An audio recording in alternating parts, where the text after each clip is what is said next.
Welcome back to the home studio, and welcome to episode 107 of the Stevie Richards Show. We finish up a review of Dark Side of the Ring, Part 3. We're going to open up talking about Dixie Carter, but before we do, we're going to talk to, I have no good analogy or segue. I was going to say the Dixie Carter of YouTube, but you're much better. Ew. I have to apologize.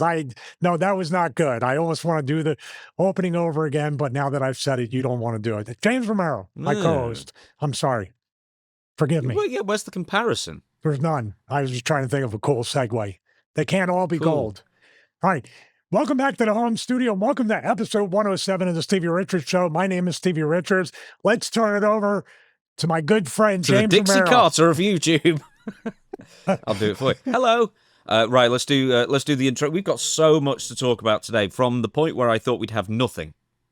Isn't it funny how you think, oh, God, what are we going to talk about this week? And then it's like, oh, man, how are we going to get this done in under 4 hours?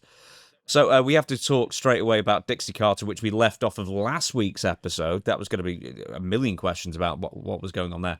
Let's do the intro, and then we'll get straight into it then. I've got a channel, James Romero. I do news on it and reviews and whatnot.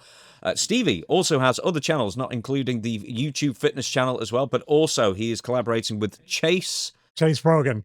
The Dixie Carter of tech and gaming. How's that?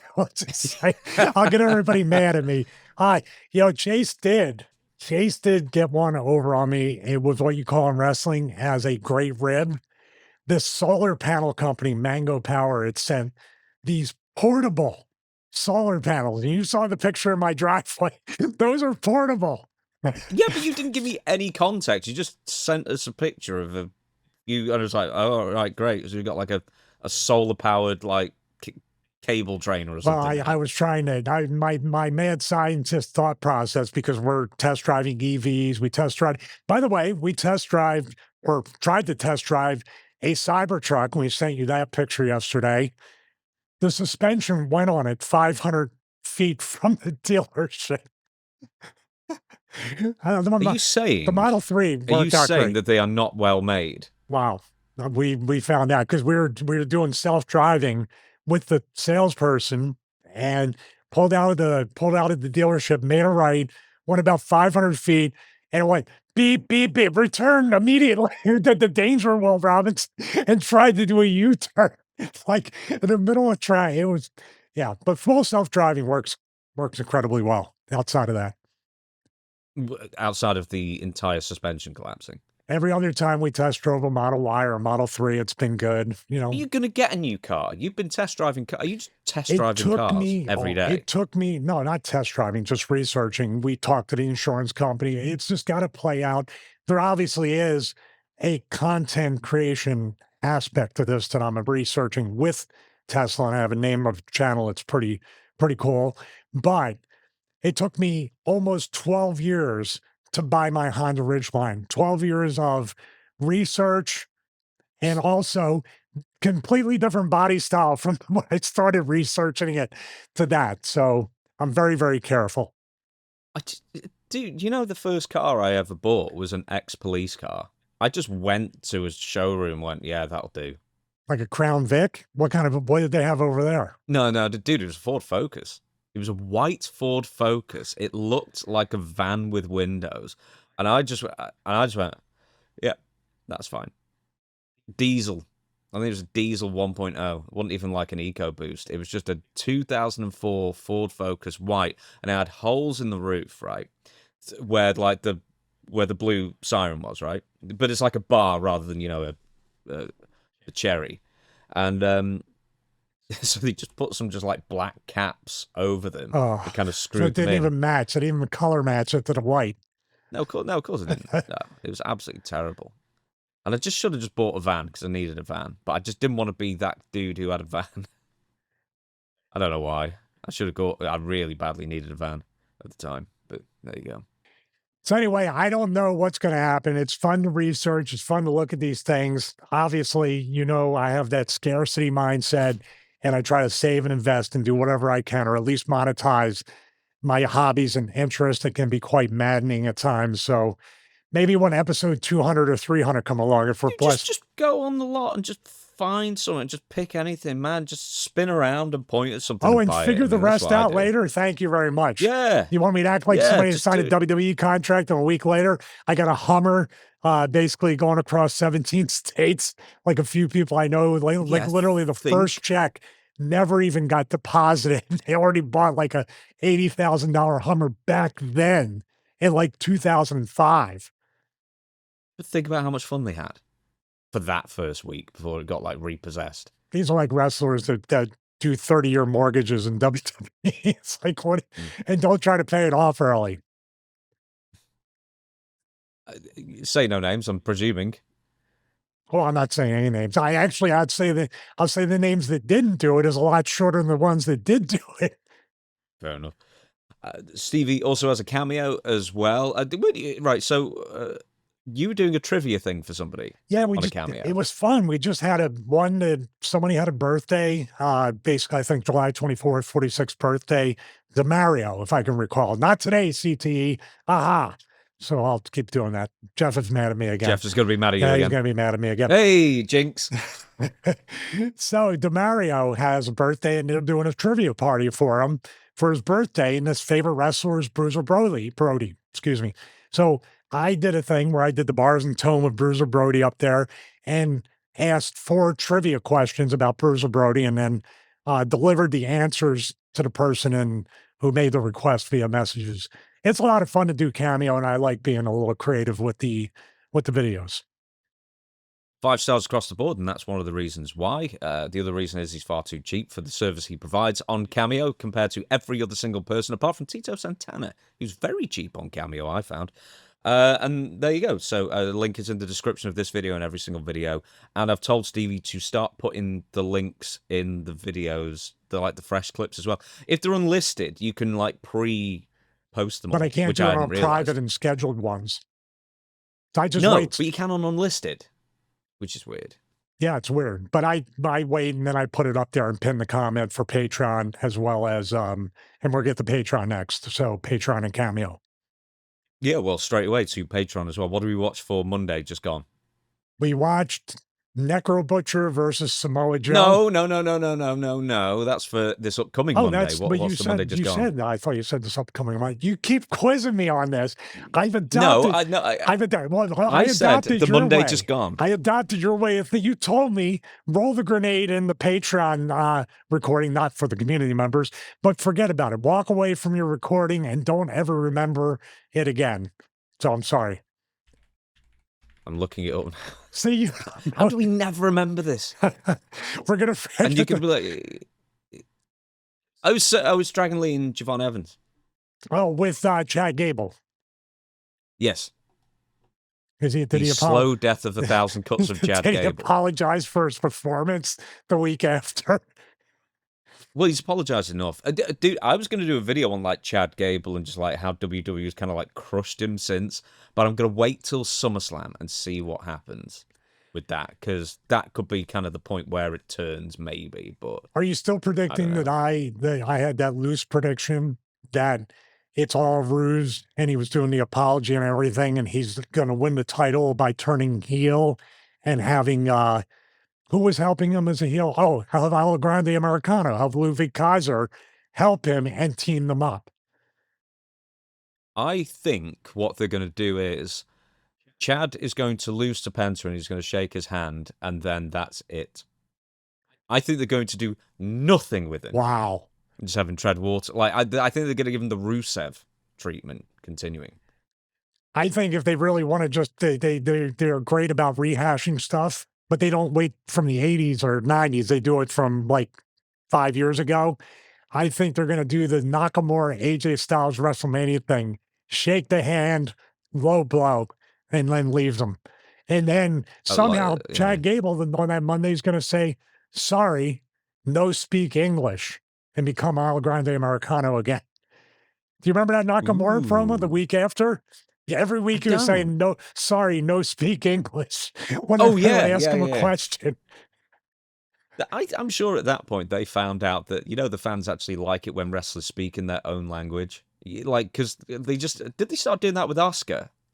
After the fact? No, they didn't. Yeah. And she only spoke But Japanese. they did. Nakamura, when they started subtitling and making it a very dark kind of vignette style, that was good. And like Nakamura, Chad Gable never wins the big one. I don't even think he's ever won the Intercontinental, has he? Yeah, I think he has. He did. He was Has U.S. he? champion for sure. I think maybe. I'm not sure. But I will say this, man. You talk about a guy that we literally just mentioned his name, and how many people out there have forgot that he's still on the roster under contract.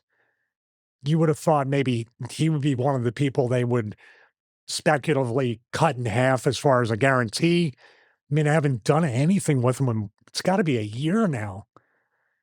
Well, I'm going to disappoint you. He's never been the Intercontinental champion or the US champion. He's only ever been a tag champion on the main roster. Really? Well, my assumption is that he should have been then. You know, there was somebody that was basically won the Royal Rumble, then main evented against AJ Styles at WrestleMania, and then it's kind of been all downhill since then. Hey, he has been a speed champion, though. Oh, thank God. We always got that. Right, let's get into it. Oh, yeah, I'm sorry. So for Patreon this Monday coming, it's going to be Samoa Joe versus Necro Butcher on the basis that they're doing an entire Dark Side of the Ring episode on it, which I'm still not sure how they're going to stretch that into 40 minutes or something. Yeah, you would think that there would have been, and I heard this from the comments, that what we're going to talk about is part 3, the final part, maybe for now, of the Dark Side of the Ring with TNA, Jeff Jarrett, Dixie, everybody involved with that. But Cornette had said, I believe, that they were going to do a 6-part series because of the 6-sided ring that we're going to line that theme up with. That was according to the comments based off our clip. I believe, yeah, that might, and then they whittled it down to 3. It's weird how they've like condensed the TNA thing so much. The only thing I want to mention about the episode, apart from the fact it was very well done, the 3rd episode seemed really rushed for what it was. But the Jeff Hardy Sting thing, where they sent him out there, and then Dutch was telling a story in Storytime during Jeff's first run.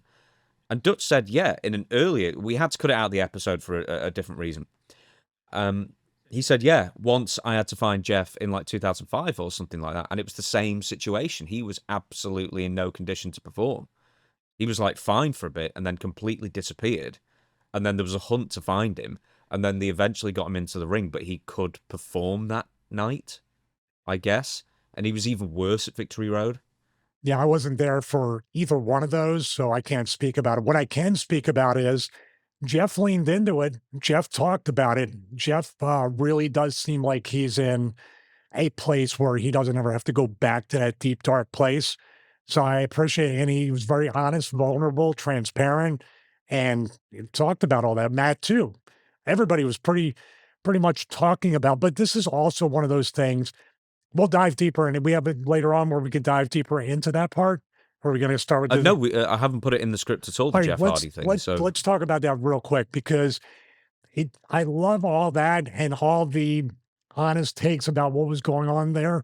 But how many times in pro wrestling has nobody really spoken up in the moment and really put their foot down? Because everybody's afraid, well, if I go against what needs to happen with this main event or whatever, if I'm really that much, am I going to get fired? It's a weird kind of dynamic because the right thing to do would have been never let him out there, main event or not, with this, or have enough notice somehow finding him to do that. And obviously disappearing, going on a hunt for him is already an issue.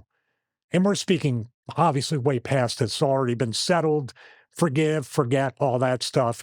But it does bring up a lot of questions about the logistics, about the chain of command, about decision-making. And this isn't the only time, and Jeff isn't the only person. Do you see what I say? Everybody afterwards can play Monday morning quarterback and say, yeah, we should have. Yeah, I saw this. But why does everybody freeze when there's literally a life or you know what situation that could potentially happen to Sting in there? Because he, as Jeff said, this guy's trusting me with his body and his life. And then even Jeff, who knows if his heart strained from whatever he took, or do you see what I mean? There's so much that can go wrong. I use the term wrestling and wrestlers live a very charmed life. There's an example where the worst thing that happened was Sting had some cuts or scratches on his neck, and everybody got completely embarrassed by what happened. I think here's the problem with it, and this isn't just a wrestling thing. I think it is stopping Jeff from going out there in the main event and just scrambling to get somebody else out there instead with Sting. And in a minute, I want you to recount the full thing as well, just in case people don't know what the situation is. Could you do that, please? And we'll go back and forth with that if you go right into it. Well, just before, it's like stopping Jeff going out there would require integrity, some bravery as well, because you are going to get pushback, and you might lose some money from pay-per-view. People who bought the pay-per-view or people who bought tickets to be there. I'm not sure if they were letting them in for the pay-per-views for free. I know they were for the TV shows, but that would require a lot of positive personality traits. You know what I mean? And everyone's just thinking about the bottom line. They're thinking about the money. They're thinking, oh, well, we can't not give the fans what they want in case we have to issue a load of refunds or something like that. Who cares if Jeff has a heart attack and dies? Who cares if he does something unpredictable and hurts Sting?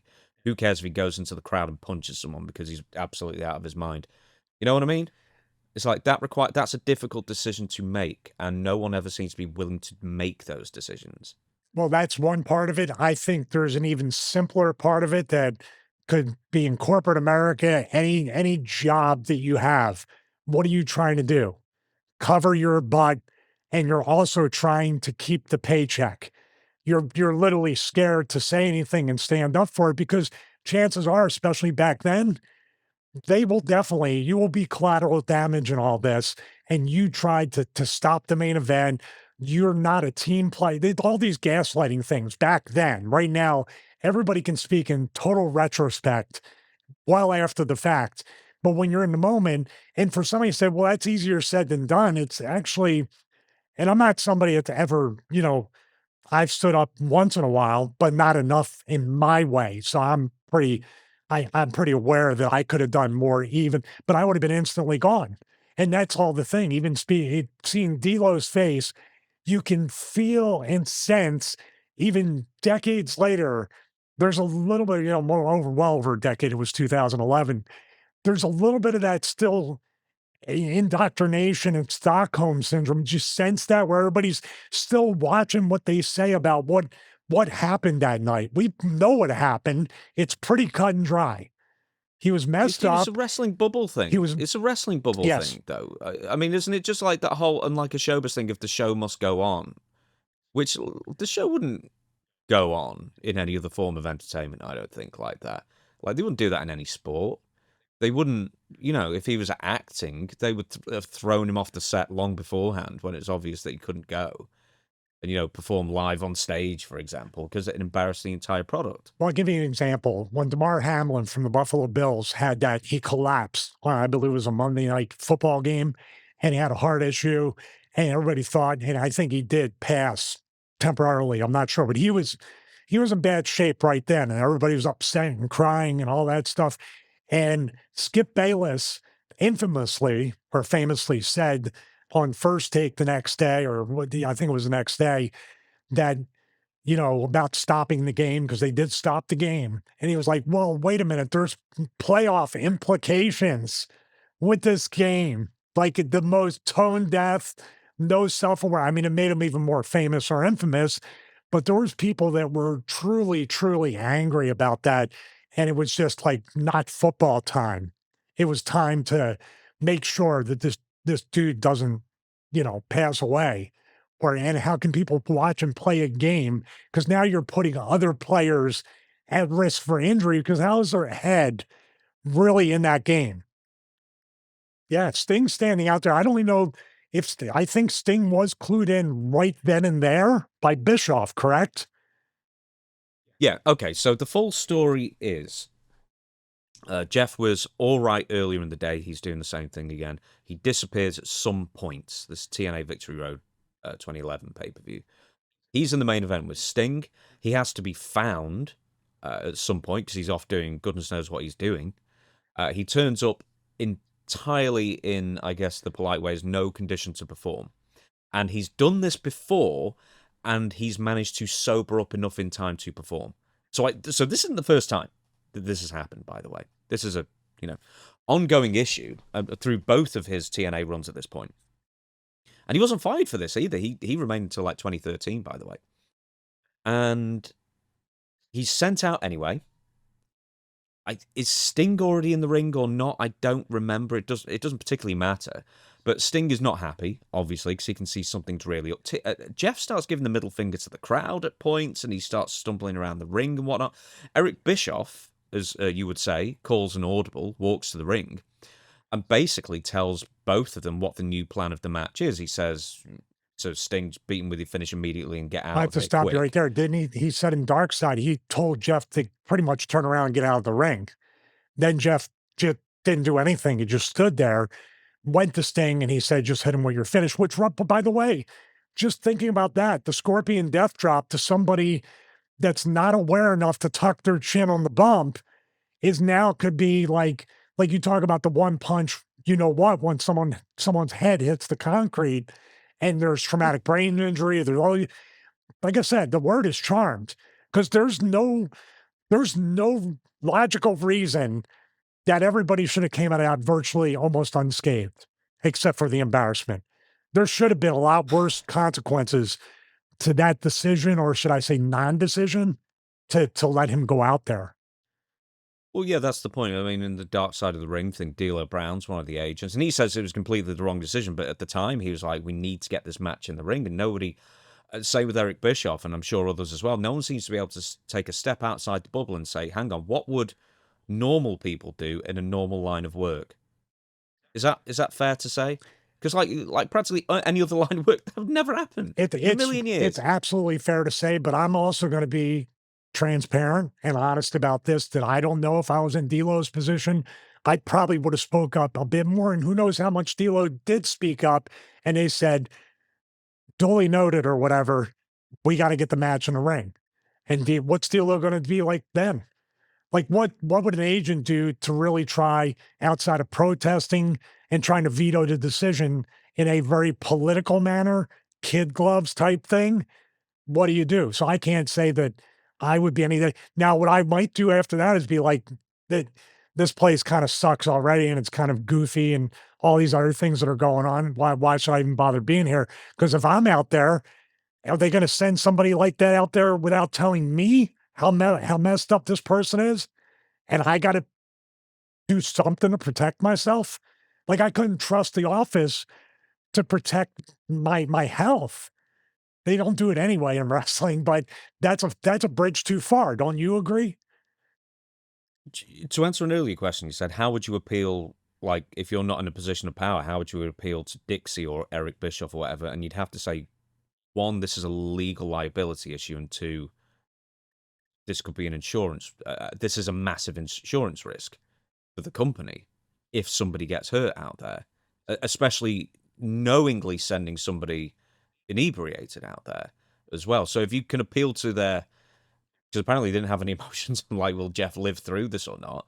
Like, you have to appeal to, like, the economic side of them. Yeah, but then again, you're looking at the wrestling bubble. Does that ever cross anybody's mind? No, show must go on. Get them out there. Because there's never been, I think, enough of an interval, or it hasn't happened frequent enough for it to always be on somebody's mind. Like, what if it did go south? What if he really hurt Sting, or when Sting did the Scorpion Death Drop, because of how messed up he was, he didn't tuck his chin and caused a brain injury, or even worse. But I guarantee you, the way wrestling works is years and years later, they go right back to it. Maybe months later. It doesn't even take that long. Jeff would disappear for 5 months or so, and he would return, which is weird because Matt Hardy was just fired as well. So Matt Hardy was fired, then they brought back Jeff, weirdly, but there you go. I actually remember this promo where he talks about, asking for one more shot, with the fans, and, how he let them down and everything. They actually, something from the heart for once. I'm not saying from Jeff, but, something actually heartfelt in wrestling is, fairly rare. But I would attach that heartfelt nature to both Hardys. You can tell they truly love the business. You can see the hurt in Jeff's eyes. He said he forgave himself, but it probably still bothers him that he had done that, or the trend of doing that, and what it represented. And he lives pretty much forever as that. If you mention Jeff Hardy, there's going to be some part where the Victory Road main event comes up, and then our entire thing kind of gets, in this case too, it gets relived once again. I love it. I love Jeff and Matt. I think they're great guys. And what he did, let's leave it on a positive note. Jeff completely owned it. Jeff didn't make excuses. And every bit of what I've ever experienced being around both the Hardys, I would use the term authentic and real for both those guys. Dixie Carter. So I've got tons of different points. This goes for episode 1 and 2 as well as 3. As well of Dark Side of the Ring. Dixie Carter's introduction to Jeff was that she was the face of their PR company. And essentially when she heard that Health South, which I saw someone describe it as basically the Enron of the health world, pretty much. It was a complete, behind-the-scenes scam. Like a Ponzi scheme or something like that. Yeah. Somewhere around there anyway.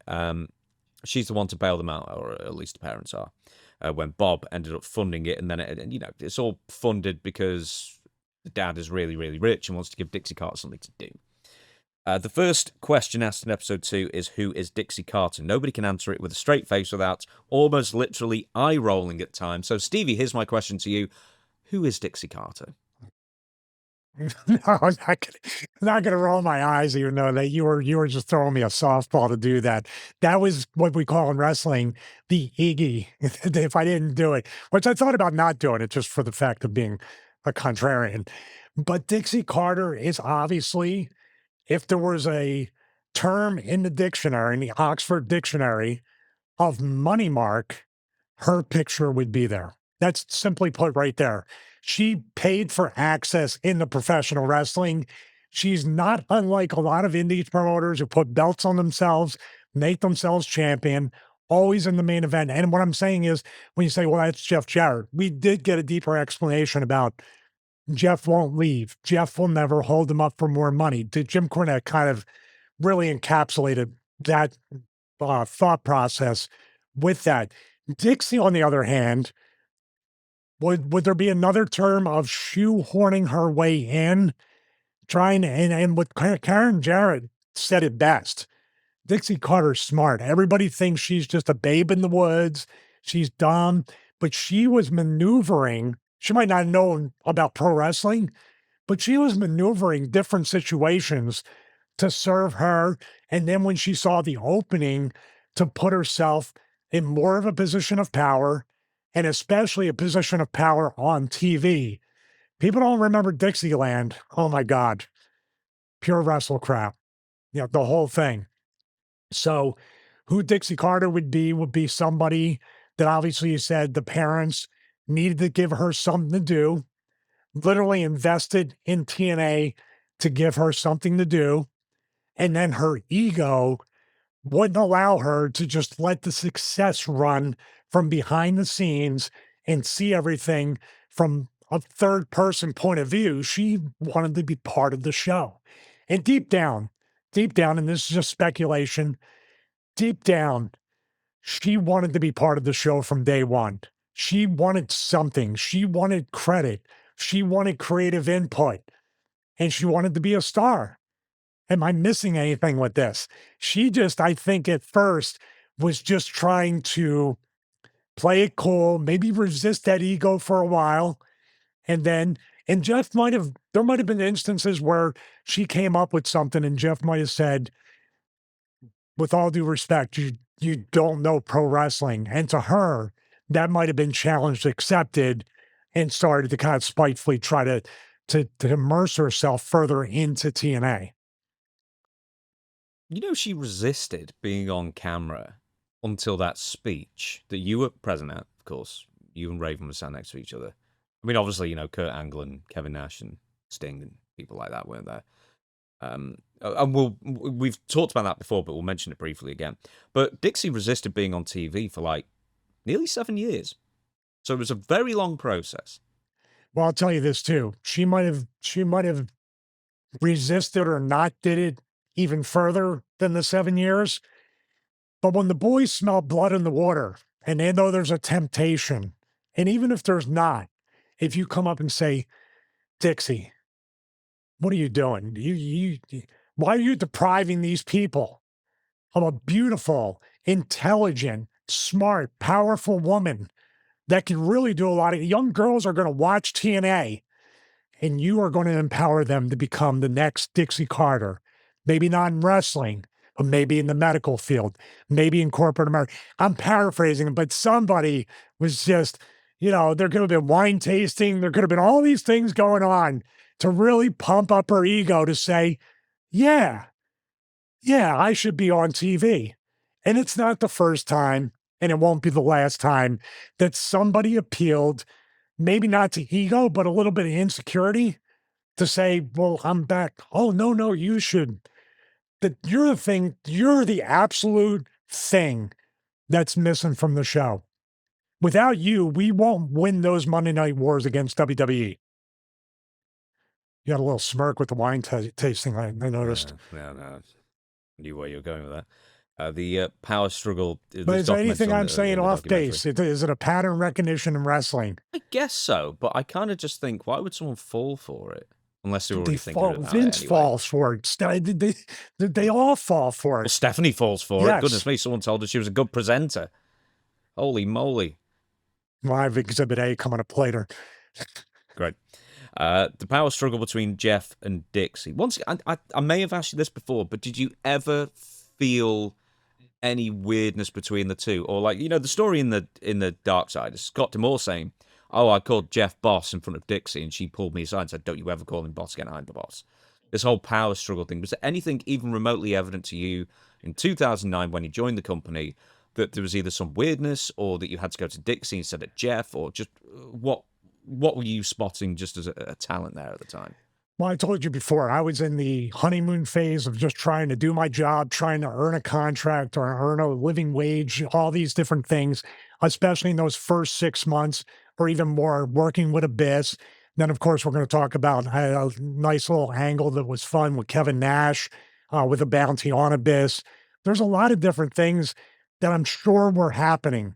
And maybe I caught him out of the corner of my eye or passing, I heard certain things, but I just kept pushing forward because for me to stop and even immerse myself or have an opinion or for somebody to even say, he kind of saw that, so let's ask him what he thinks. No, I'm not going to be baited into any of that. Now, that night or that day when I saw all those multiple big money contracts walking by me, and that was the same exact day or around that time that Dixie and I had the old and broken down living wage, full-time, part-time conversation.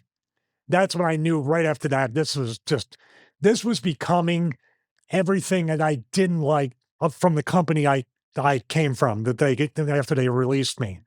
So it took until 2010 and definitely that day that Hogan and Bischoff and all the other people came in all at once. Well, the meeting definitely was like, oh man, everybody looks so happy in that meeting. Yeah, so that was like 2 months, just before 2 months. I know we've talked about it before, but we'll just mention it briefly again. So it was a team meeting with all the wrestlers and some of the people. Not all of them. Who work for TNA. No, not all of them who had big money contracts. They were excluded from being pointed at and told that you're the problem. And if you don't agree with the TNA direction, and Dixie Carter specifically, you're out on your ear. But like watching it as an outsider, it just looks like she's berating every single one of you, like some sort of like the headmistress turning up for a naughty class, and there needs to be something done about this because they're ruining the entire school. And like everybody who's sat there are kind of like the workhorses working for cheap. I think I turned. Yeah, it was weird because it wasn't like a buildup of anything there was a result of something major. Like if this was like right after the Victory Road thing with Jeff, not to bring that up again, wouldn't there was no meeting from what I wasn't with him, but from what I know, there wasn't a meeting about, hey, don't do drugs. you know, or anything like that. You bring up such a good point, though. Right there is that she built this crescendo of a showdown, apparently in her own head. Somebody pumped her up, I think. Yeah, Yeah. so this is right after the Jeff Jarrett thing, or like I don't know, a month or so after the Jeff Jarrett thing, and then everybody else has gotten rid of, and essentially it's Dixie on top, and then it's Russo and Ed Ferrara and Matt. What was it Matt called? Conaway, and Conway? you had Scott Demore back there. You had Pat Kenny. The agents were behind her. But, dude, if you want to, if anybody, just like I talked about the Oxford Dictionary, but if you want to see, if you're like, I don't know, whether it's football, baseball, European football, soccer, whatever it might be, there's been people that have always talked about locker room morale, company morale, team morale, whatever it might be. And the term is what? Losing the locker room? Dude, if you want to see in real time as that camera panned, whichever way it panned, a real time, in real time, losing the locker room as everybody, did anybody in that crowd, including myself, look like they were excited or that this was a pep talk or that they were even ashamed of anything? It was literally like almost like shock, a deep, like, an undercurrent of shock of like, what is going on and what is this? And I think I turned to Raven and said, I didn't know there was a plane ride from hell last week or something because what is going on here?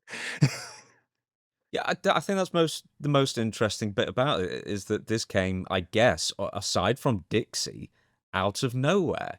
Because she's obviously built up some major issue in her own head that she thinks she's not being respected enough. Or, I mean, how could you? But, not being respected enough, or, her authority isn't total in the minds of people. Or, and you say, in the hotels after these TV tapings, you don't know what people are telling her and winding her up with or buttering her up. And was this her first ever appearance on television on TNA TV? Yeah, I think that's what Darkseid said. This is the first time outside of just being in the crowd or doing anything. They would show her sitting there watching the show, I think. But this was the first, I think, major kind of Dixie Carter coming out party, I guess, or whatever you want to call it. But dude, also, like when Vince would talk, when JR would talk, even when Johnny Ace or whoever is in charge, or you had people like a Terry Taylor, a Dutch, or Russo, Cornette, or anybody on any level. One thing that she did, she thought in her mind, I guess, just like you said, she pumped herself up and somebody helped her get to that point to get the gumption or the courage to do this and air it on TV at the same time. Right. Let me That's the other thing Dark Side of the Ring says. He said that was even worse. It was one thing to do the meeting, but then to air it. Yeah, it was literally looked like, I don't know what it looked like, but it was like, you look like, well, our wrestlers are passionate. Well, look at them in the crowd. All of us, we don't look very passionate about we look like we're literally like, just like everybody could have walked out that day and left the company. It didn't look like anybody wanted to stay. But when these people I just mentioned a minute ago all spoke in an authoritative role, they spoke with power. They spoke with conviction. She had all the power and conviction of a Sable promo from back in the day. It looked like she was reading off a teleprompter in her mind. Did you believe anything she said with that? Well, that's the worrying thing. I think I did. The problem is that I just don't think that she was capable of conveying that as the head of a PR company as well. That should be said. She would kind of grow into the role of like public speaking a bit more as the time goes on. But just to follow up on this, nobody in this documentary likes her as a businesswoman or a leader. They might like her as a person. Like some people said, you're sweet enough and whatnot. But briefly they show a clip of the backstage meeting where Dixie aired where everyone looks confused, which is what you're talking about, and then essentially Dixie Carter wanted to be on screen, and then they play a clip from TNA where Dixie says, I don't want to be on screen, I want the focus to be on the wrestlers. Well, didn't quite work out that way. What else can you say? Here's the thing. The wrestling business can either, like Jeff said, Jeff said the wrestling business doesn't change you or whatever you say. I'm paraphrasing once again. It just reveals more of who you were or who you are. And even if that's not Dixie's like major personality like traits, it's still within her somewhere. And let's face it, I mean, she was an incredibly nice lady, depending upon the situation. But think about it. There's an element there, and I think Vince might have said it before, Vince Russo, and I don't know if Jeff did. Let me know if Dutch said this. Was she trying to prove something to her father that she could be like a powerful businesswoman like Daddy is? I can stand on my own 2 feet. Now, where's 20 the million, money? Give please. me the money, Daddy. Right? But is she trying to prove something for approval from her father that she can make this work? Yeah. But the thing is like, if you're the child of someone who's incredibly rich, you are never going to get that in a million years. Sorry, it's just the kind of like, the one privilege you don't have is like, pulling yourself up by your own bootstraps and making something of yourself. You had every privilege growing up, I'm sure. So you're never gonna be that. You're always gonna be someone who had every advantage, and therefore it's a knock against you. That's that. Isn't that the main What do you want? criticism of Tony Khan? Even though he puts in hours and hours and hours, he's deeply invested with time and energy into the product as he runs the Jacksonville Jaguars with the analytics and runs the football team over there. But he's still the rich kid. It's still Shad Khan's, even if he now is about to turn a profit, he has the TV deals and all that stuff. You just can't escape it. And that also lends to the fact of, is there ever going to be somebody, a billionaire, a billionaire's kid, or whatever, that says, I'm going to run this company, but you might hear my name, that I own it, that I run it, but you're literally never going to see my face. I'm going to be behind the scenes. I can never think of anybody that's ever resisted that, like till the very bitter end.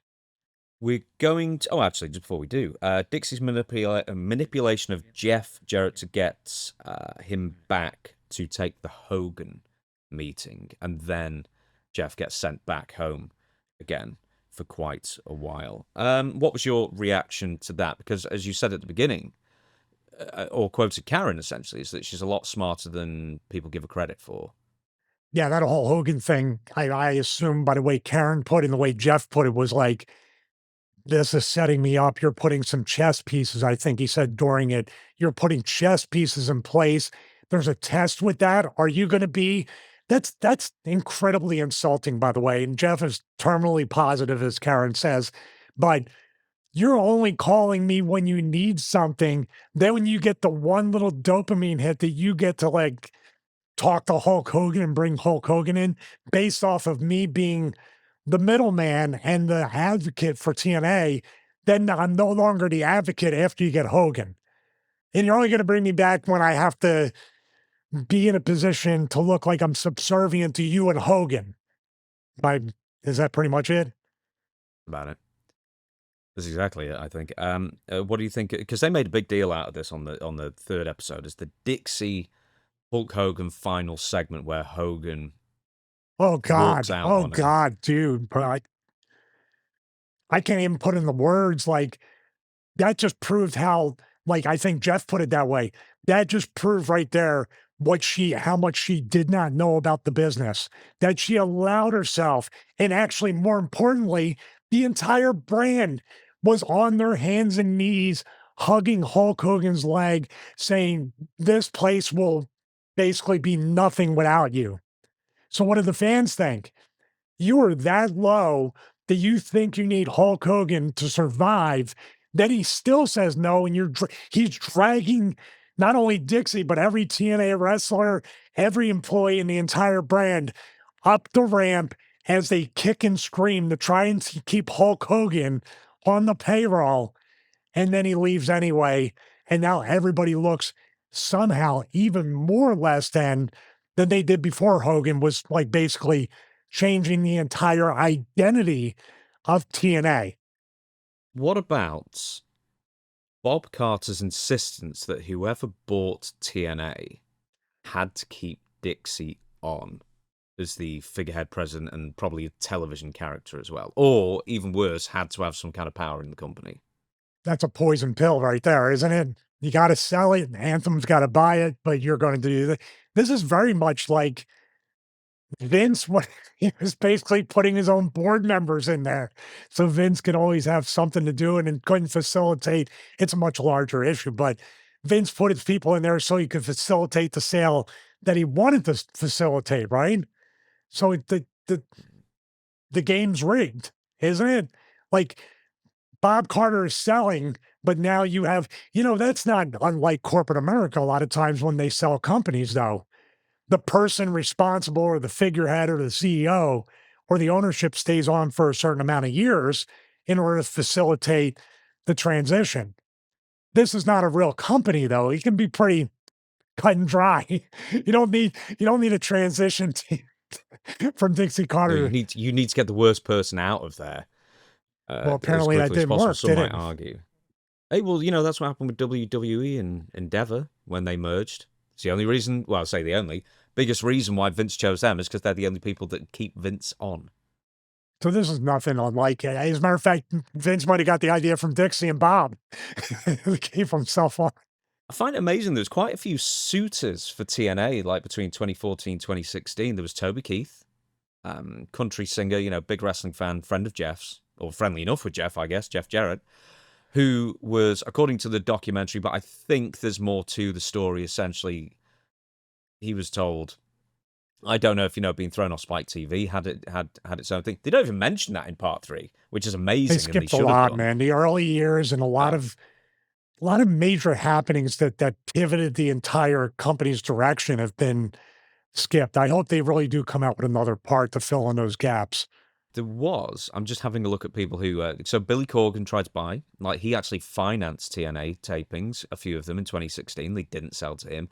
Toby Keith wanted to buy it in 2013, but Bob Carter said, you've got to keep Dixie on. Jeff Jarrett tried to buy it along with Toby Keith.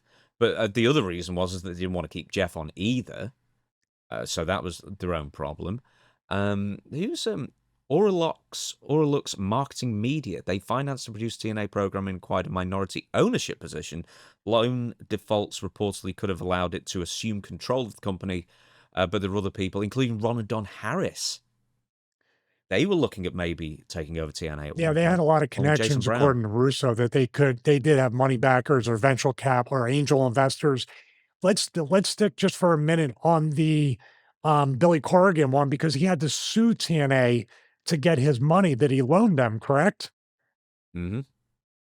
Said the court rejected his bid for a takeover, though. So he actually tried to legally, take them over without them being sold, willingly, I guess, to them.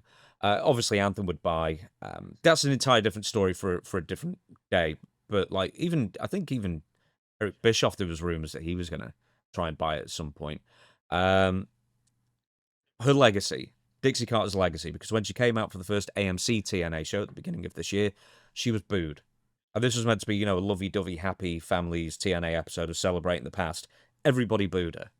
So it's like, even before the Dark Side of the Ring documentary, the fans who were there are of the opinion that Dixie Carter was bad for TNA. Is that kind of how you read it? Yeah, but I don't think she was purposely bad for TNA, and she had malicious intention. She just didn't know anything about the wrestling business. Her ego got ahead of her. I'm sure there's been girls that have spoken about her so much time in the makeup chair as they're waiting, and they're performing that night. And Dixie's sometimes not even sitting out in the crowd, but taking up all, that gets, I've heard stories that none of the girls like her. And Awesome Kong, once again, I was happy to see her get more screen time. And she was talking about the meeting. And this is based off of the fact of they didn't want to give her a living wage. And here you are, you're not paying us. All these big money players are coming in, which, by the way, wasn't mentioned. Like you said, they're not even there. So you're reprimanding. It's all our fault, and you're not even paying us. And she said it was BS. And she was absolutely right. You know what I think the Dark Side should do? A dedicated Dixie Carter Dark Side of the Ring, so that way they can get her side of the story. That would be the only thing to do. And Well, you she know what? wouldn't You do it. play on to her ego, and she'll do it. You're naming this whole episode after me? She can't resist. She couldn't resist. She didn't think going out at that AMC debut of TNA. Did she think it was going to go any other way than that? It's an honest question. Yeah, of course she did. She thought she'd be brought back as a hero. You're right. It's the funny part. You're absolutely right. We are the worst, man. I'm so glad I don't try to. I mean, when it comes to fitness, I try to gaslight myself into thinking I know what to talk about. But, but with that, dude, there's no way. Like if I put the shirt and tie on, they're gonna think I'm a baby face. They're not gonna remember any of the fun I took away. Weird thing is, maybe they would cheer. Who knows? Weird world we live in. So Dixie, you might have been right. You had a 50-50 shot. Right, so we're going to move on then. So we're going to go to the first Hogan Bischoff era Impact. We're not going to go through the show and we've also talked about Hogan and Bischoff a couple of different times on the show as well. So we're not really going to talk about those too much. We have also mentioned the final match of Your Career as Dr. Stevie on television was on this first episode with Hogan and Bischoff as well. It's you and Raven versus Hernandez and Matt Morgan for 30 fabulous seconds, and it's just a glorified squash that in the full replay of the episode, they actually cut out when they put it on YouTube recently. I don't know why. So, from there on in, you do a few house shows, you do one dart match on another taping not too long away from this. But I was under a misapprehension that I thought the broken down Dixie comments were in 2011 when you asked for a pay rise. But this was actually on this episode, the Hogan Bischoff debut episode, that Dixie said that. Yeah, right around the time everybody came in. As a matter of fact, it might have been that day or it might have been leading up to it. It wasn't long before that if it was not that day. By the way, I think they cut the match out of that episode because we went too long. We were too heavy on time. Sorry, was 30 seconds too long for you? It appears so if they cut it out. So, yeah, that was very, very disappointing because I felt like Raven and I as a team, I had the experience now, so no longer with the clueless putts gimmick or anything. We had kind of evened ourselves out in our own personalities with Raven, Dr. Stevie. We were working together really well, getting along really well in the locker room and all that stuff. And I thought we could at least be a heel tag team to get baby faces over. But not exactly this quick. They would put 2 minutes, 3 minutes, but I really didn't know what to think except for Raven kind of looked around when he saw Hogan coming in, all the big money people. It was kind of already like, yeah, we're probably two of the people on our way out, or they're never going to do anything with us or sit us at home. And then we got whoever the agent was told us about the fabulous 30 seconds and going to get Matt Morgan and Hernandez over, and it's going to be very much appreciated. I don't think we even talked about the match as far as any more than the length of the match. Do this and that, hit me with that, boom, we're out. It probably took us 20 seconds to talk over the 30-second match, but it was incredibly, it's kind of like you're just getting, I guess, slapped in the face or something like time that whole day with all these different things and then it kind of climaxed in the way of this. And that's a bad word for this. It did was not really a payoff or a climax, but you see what I'm saying. Like, there's no worse feeling in the world when you know you can contribute so much more and it doesn't make a bit of difference. Is your opinion that Eric Bischoff and Hulk Hogan had absolutely no idea about TNA whatsoever before going in? Because, I mean, they got rid of you. Like, you and Raven, and Mick and Abyss, and, you know, having your own story. Kevin Nash and further people. Daphne, you were having stories going on and on and on for months and months and months. They were a fairly big part of the shows and the pay-per-views to then just get rid of you immediately on the first day. Are you presuming that they just thought, oh, those two guys are bigger, we'll stick with them and get rid of the other two? I'm not quite sure. I know for a fact Hulk Hogan had no idea about TNA. Even in creative meetings, the big joke was, and this wasn't like right at first, and he knew this person going back to Jeff Hardy. He got up and this is according to people in the creative meeting. He goes, the funniest part was when Hogan got up and his eyes got real big because he was gonna really lay an idea on everybody. He got up and he goes, "Yeah, brother." And then Jeff goes up to the top and he hits the wonton bomb. And everybody's like, "Mhm." you know, great idea. You know, Dude, maybe he's hungry for Chinese. which I was like, this is a delicious finish. I mean, you couldn't ask for a better finish. If I was on commentary, I would be calling it the wonton bomb. So if you thought the 30-second match was my end, if I was on commentary, it would have been a lot quicker. With I even had a dream that I was commentating Vince. Yeah, that's a dream I have. I wish with better dreams. But I had a dream that I was commentating Vince McMahon's return. The music hit. Yeah, I'm not kidding. He came out and I go, "Hey, everybody on the Merritt Parkway, look out, he's back." That's where he got pulled over and he tried to do the U-turn and crashed and all that stuff. So I probably would have been fired pretty quick. I was fired in my dream. So they got me again, brother. I got Okay. fired from WWE in a dream. My dream didn't even work out. I was going to say, in the nightmare getting hired back. It was. I didn't, that part wasn't part. Maybe it was a dream after all. You're right. It wasn't a nightmare. Okay, let's go to the broken down Dixie comments, because I know we've hinted at it before, but like this has got to be the one. Unless we've talked about it before, but we might as well mention it here because it all ties up. You like hearing the story. That's what it is. Very Well, like, ancient. what did you ask for? Do you ask for a raise at this point in the beginning of 2010, or Let's back it up to when I first got into TNA and the blueprint for how talent Matt Morgan. He just texts the other day, loves our segments and everything. He discovered the Stevie and I Heat compilation. So he started watching. So he's always been very complimentary. Matt, I enjoyed working him. I enjoyed working him and Hernandez in that match too. Get him over, all that stuff. It didn't really do anything for us. And it didn't do anything for them either, in our opinion. So Raven and myself doesn't do anything for them. So backing up to when I first they agreed to have me because I wanted to go to TNA. I was pitching Dr. Stevie. They say yes. February 2009 is when we started the vignettes. This was the promise from Terry Taylor, from Vince Russo, and even talking to the talent who did achieve full-time contracts with full-time pay. You come into TNA, and especially coming from WWE, I had a lot to prove. I had to make sure I could still go, I can get a new character over. And every time I talk to Jeff for the limited amount of times, every time I talk to Dixie or anybody else, I think I might even met Bob and Janice Carter. I said, I'm going to work as hard as I can to make this character work and make them forget about all the stuff from the past few years of Stevie Richards' character. So I understood from Terry Taylor that 6 months, maybe 7 or 8, when you prove yourself, you go through that angle with Abyss, you make them a monster again, you get them over. And I fully say that I did a great job of that. That's a big deal for me to give myself a compliment. But I did an amazing job of that. And obviously, Biss, Vince, everybody worked together to make that happen. So it wasn't just me.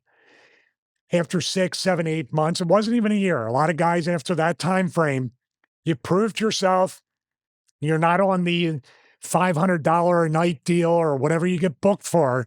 We put you under a full-time contract with a downside guarantee or just a straight guarantee.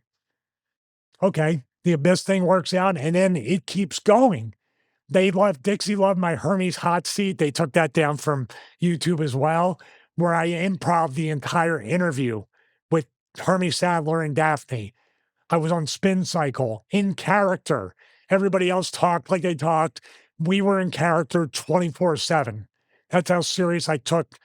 I mean, in wrestling, not in the airports and stuff, but whenever we were in the shoot interview, I still acted like Dr. Stevie and acted like I didn't even know who Stevie Richards was. I'm saying all this as a precursor to say I put 100% in because I knew, hopefully, this opportunity will lead to something more guaranteed and long term. Now, you fast forward, I got there February 2009. The Hogan Bischoff thing, I think, was January 2010, correct? Yes. Okay. So we're talking about almost a full year. And going up to Dixie even before the Hogan thing was, kind of rumored to be happening. asking her. It was kick the can down the road, kick the can down the road, going up to Terry, going up to Vince. I never went to Bob and Janice, even though I saw them a couple of times. I didn't want to do that because I knew that would be, I knew enough to know not to do that to try to get my money. But I exhausted every bit of not pleading or anything, but just trying to sit down, hash it out, see what's fair and reasonable for everybody. Didn't want top guy money, and I wasn't a top guy. I wanted another contract to prove myself and immerse myself more into this, but it just never, it kept feeling like, not right now, not right now. Great job. Hey, can we sit down and talk? I thought it was opportunity. Great job with that. Great job with the Kevin Nash match, with the Abyss stuff, working with Mick. That that conversation happened that day, but the old broken down thing happened again during the EV2 thing. I went up to her, talked to her, and I said, Dixie, I mean, trying to think about what way I put it. It was in a friendly way. I was like, we've been talking about this for a while. Do you guys not think I'm talented? Oh, you're immensely talented. Do you not think that I proved myself during the Abyss angle? Yes. And beyond that, and she started saying the Kevin Nash stuff and the tag stuff and working with Raven. She came back and with even more of what, how I deserve to at least get a discussion or a negotiation for something.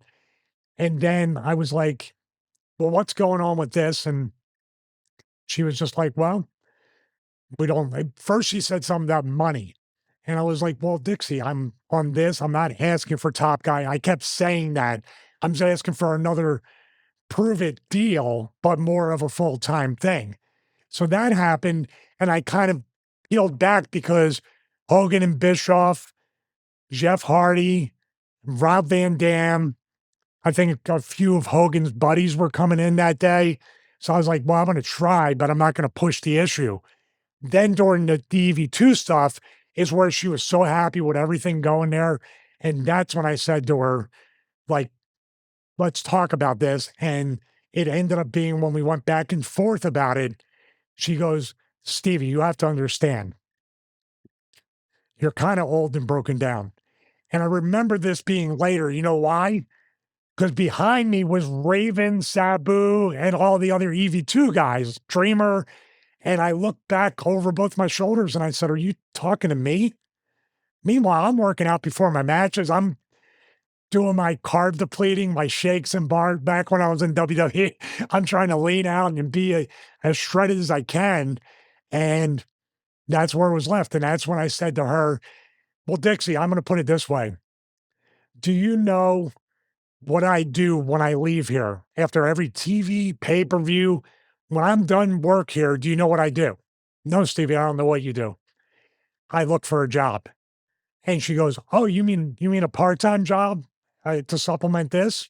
I said, no, Dixie, this is the part-time job. I'm looking for a full-time job. This will supplement the full-time job because there's no upward mobility, there's no advancement, there's no promise that's been kept about money. And that's what it was left at. Just kind of walked away.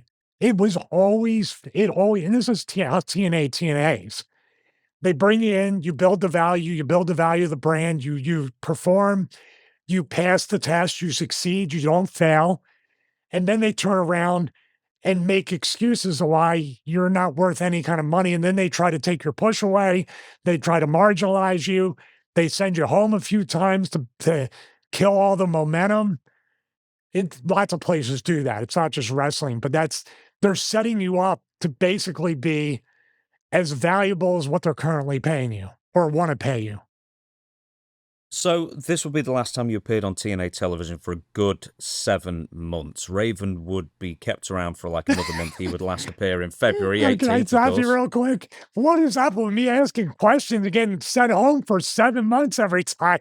7 months. The Vince thing. Well, the thing is, it's like you weren't sent home, like because they kept bringing you back for the occasional house show. So you do 6 house shows, you lose them all to Rhino and Abyss. And then you are brought back to a TV taping. Where was it? Was it in March? I've written it somewhere, but it's somewhere. Maybe it's January, maybe it's March, but it's somewhere in the first few months. And you beat Homicide on this dark explosion, match. Right? No, it's a dark match. It was never aired. I assumed it was Explosion because they did have TV and all that stuff there. Yeah, that was a good match with Homicide. I enjoyed it. I enjoyed it a lot. Shame no one saw it. Because he Yeah, I never aired wish it. I It's just a dark match, I But I'm guess. saying, like, I really enjoyed that. And Homicide was always somebody I was impressed with back in ROH. The spot where he did the antifreeze spot with Colt Cabana way back. And then him and LAX was just him, Conan, and Hernandez were money, man. That was great. And having that song with the gunshots going off and everything. Really, Yeah, really with their great own stuff. entrance, everything. I really enjoyed that. That's like Through the when Kurt crowd, Angle right? was They had coming their in, and own. yeah. I really liked that. I thought they were like one of the big. Yeah, well, TNA's going to TNA. What can I And say? TNA ruined it, right? Yeah, of course they did. It was a dark match. Dr. Stevie. Right, so you're still Dr. Stevie on these house shows running up until March, and then you're gone for 3 months afterwards completely. Did you know at any point what was happening with the Dr. Stevie character, what you were being told? Because you kept being brought into these house shows. I mean, were you told at any point anything about your future direction at this point? Not at all. The only time I got any kind of indication that I would have any kind of future with the company was during the EV2 thing when Russo and even Dixie, I don't know what Jeff thought, but they were really keen on me working with people like Rob Terry on house shows, working explosion matches, and even doing some like mini seminars or little things for people that wanted to show up early. So basically, be a player coach, agent type role, all rolled into one. Because the promise of that was you will be booked on everything. You will be booked on everything. And then it all fell through after that. That's way down right before I left in January 2011. Here's a fun little fact about TNA is going to TNA. When I lived in Florida, 1 hour away, that's when they stopped using me. When I moved back to Connecticut, they immediately started flying me down. It was kind of their fault for not booking you enough, I guess, to think that you're never going to get booked in. Can I just ask you, were they only paying you per date still at this point? Yes. It used to be, not with me, but previous to that, they were paying you per match, was my understanding. Now, somebody told me that. I was like, that's great if you work twice, or you work during these tapings, you work like 4 times, you make $2,000. But then it turned into 500 a night, which is fine because that's the way WWF worked, WWE. But no, I was making 500. My first year in TNA was $16,000, and my second year was 12. So we're on a trajectory where we are just, as some would say, just crushing it, meaning my existence. But I didn't mind, dude. I worked. I just always found work, and it taught me a great lesson about multiple streams of income and not putting all my eggs in one basket. I'm presuming at some point. So at some point, after March, you're kind of left home for a few months, and then in the run up to this, you see Abyss all of a sudden working with Hulk Hogan. You see Mick Foley all of a sudden being like the GM and also working with Hulk Hogan. Hogan was stealing all of your rivals, weirdly, at this point. But then Abyss is doing the dopey, the Hall of Fame Oh ring my God. turns me into Hulk Hogan thing. And it was like, okay, terrible. It's Hulk Hogan. He didn't steal anything from me. He's the boss. He has creative control. He can do whatever he wants. He has the keys to the kingdom, right? Totally. Yeah, he didn't take anything, but I'm watching that going. I specifically got a job to make Abyss a monster again, to get him out of looking weak, to get out of looking like a goof, to looking vulnerable. I believe I did a really great job of that to put Mick back on track. And obviously, Mick Foley helped or put Abyss back on track, but Mick Foley helped with that. It was a collaborative effort once again. Raven, myself, Daphne, which called Mick Foley, even worked Trevor Murdoch here and there. There's a lot that went into putting him back. The Lauren stuff where I kidnapped her, these things, although they could be wrestle crap, it was still something that made Abyss. It gave him a purpose to want to destroy somebody and beat somebody up. And that was my job in the end of Victory Road.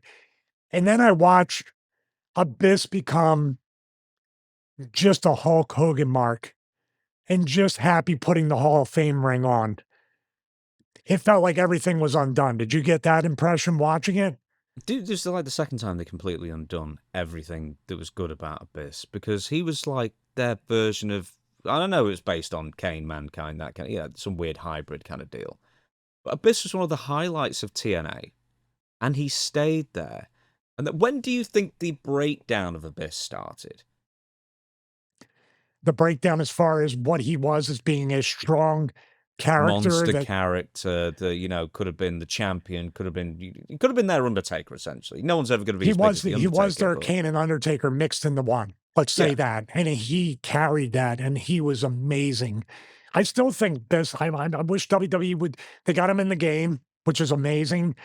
But the Abyss character could really resonate on even a retro Raw or something like that to come out and just squash somebody like a Heath Slater type. To call out anybody from anywhere would have been amazing. I don't know what his physical condition is. He's put himself through a lot. But I'm saying all that because now you're just relegated. And guess what? Anybody, including myself, would be like, oh, I'm going to do some stuff with Hulk Hogan on TV. That's great. But you also have to realize, ooh, I'm doing some stuff with Hulk Hogan on TV. I'm definitely going to look less than. It's going to be booked that way. He's going to be much stronger. And he's not even really technically an active wrestler. As Jeff said, if Hogan comes in as an ambassador, it's a great thing for the brand. Anything more? Oh, I don't know what he said, but he was really like, look out. You know what I mean? It's not going to be good. And this is the case of a monster now acting like a childlike Hulkamaniac. Is that the best way to put it? Well, before then, what, like, because you said you were brought into kind of Rehab Abyss. I don't have it in my mind at the moment. I know I was watching at the time, but how did they kind of kill off Abyss slowly throughout the years to the point that they needed to be rehabbed the first time? Well, he kept doing a lot of jobs. He kept putting people over. He always came up on the short end of the stick. He had amazing matches. I don't think he looked weak, but nobody believed the Biz could be dominant again, to be the monster. That's where Dr. Stevie, if you noticed, it was a whole thing about no violence, although I was the one doing all this and that and slapping him whenever he used violence and being a hypocrite, being that American Psycho character I was trying to kind of put out there. I was a therapist for everybody else, but I was crazier than all my patients. Um, it was a rehab project of making him, I guess, as invulnerable as possible. Does that make sense? He was way too vulnerable and way too defeated when I came into TNA. I remember in the 2010s. So, before I forget, he actually also won. The Hall of Fame ring was meant to actually have special powers that turned him into Hulk Hogan. Yes. I mean, not in the dress sense or anything like that. He would just do all the Hulk Hogan stuff, and it's like, oh god, Dude, I was always looking around to see, are they building the Dungeon of Doom set? And it's like, this water's hot, not cold. This, you know what I mean? We used to do that on the ECW, a couple of vignettes. Meanie brought me some tea, and I did this. I go, this tea's hot, not cold. I used to the little inside baseball jokes. But we were half a step away from a Dungeon of Doom, I think, or something so campy that a ring gives you special powers. but he was the baby face as well. I mean, obviously he has to be with Hogan and everything. But then he actually won Ric Flair's ring at one point. So why Ric Well, how Flair's about the there in the fact that first you're place in featuring a wheelchair? WWE Hall of Fame ring on TNA? Can you please talk about that more? Did they ever mention the words WWE, or was it always just the Hall of Fame ring? Everybody knew. You don't have to say, well, is there a TNA? There wasn't a TNA Hall of Fame, and Hogan had been there a year. So no, everybody knew, and they showed it on TV. Big WWE logo on it. I don't know if they've ever said it. If they said it, it was actually somehow worse than I'm imagining it because it's already bad. Ever since then, it just seemed that Abyss was, as you would say, marginalized throughout the years. And then they start doing the Joseph Park thing where he's being his own like twin brother thing. And I remember thinking at the time, yeah, it's funny. Yes, he's performing it well. But it never needed to get to that point in the first place, you know? It just seemed like, well, the Abyss character's dead. You can't damage it anymore. We might as well have fun with it now. But you know what the funny thing about that, and there's nothing really funny because I feel bad they did that. Was it, and it's just my question, wrestling management or creative likes to play pranks or what we call ribs, sometimes on TV. The insecure, almost scared of his own shadow, worried about making Bruce Pritchard mad, Chris Park. That's what we saw on TV. The person very shy. Now, dude's a tough dude. Dude's a strong dude. He deserves all the respect in the world. But Abyss was very much worried about pleasing people. He's a people pleaser. Didn't you see that character with Joseph Park? Very shy, timid, doesn't know that he's the monster. There's a very real aspect to that. And I believe that's why it came across successfully on TV. Of course, this whole Sybil or dual personality, split personality thing, it didn't work. I don't believe it did. Like you said, it's entertaining, ha ha, but not entertaining like, oh my God, that's Sid Vicious. He's going to kick somebody's butt. That's the Abyss character. I kind of miss it. I like that he was in the game, though. I think that was cool. And at least he's got like a little bit of a legacy that carried over to WWE, even if it's through the games. I know he's an agent there, of course, but yeah, apparently Dutch told him not to sign with WWE because he said they'll ruin you. There's a few people you that stick said in TNA, they pay you better in WWE and ruin you than TNA well, would. he asked me on a ride over to Universal about that, and it's probably the time he talked to, because they wanted him to work Taker at an angle, and it probably would have led to a WrestleMania match with Taker, I think. That's what they can promise. You don't know if it's going to do that. And he asked me, I said, dude, you can ask what ifs. I don't personally, I'm biased, so I wouldn't recommend it because I'm the experience is way too fresh for me. You have to do what's right for you. I go, I will tell you this. It's all according to how they pay you with how they use you. If you're getting 75 a year, maybe they'll put you with Taker, or maybe that's going to be your only angle. Then you're going to be working Stevie Night Heat after that. Or if they're coming in and saying you're in the 200, 300,000 range to start, they got to use you and keep you strong for that. It's a big difference. That's the way I put it. I go, I'm very biased. I go, I still have PTSD from that place, so don't ask me. I'm trying to think if there's anything else mentioning. No, we've already mentioned the downside guarantees. Right. Here's a selfish idea I have for SummerSlam. Nick Aldis is wrestling Gunther.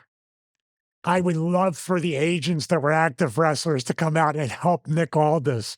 And I would love to see Abyss hit the Black Hall Slam. And you know what it could lead to? A Survivor Series of Gunther's team versus Nick Aldis' team of agents.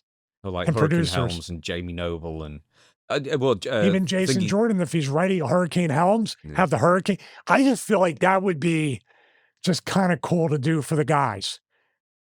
Adam Pearce too, but we think are going to be Adam Pearce versus Nick Aldis with that. Just possibly. 10 agents. Yeah, hey, dude, it's not.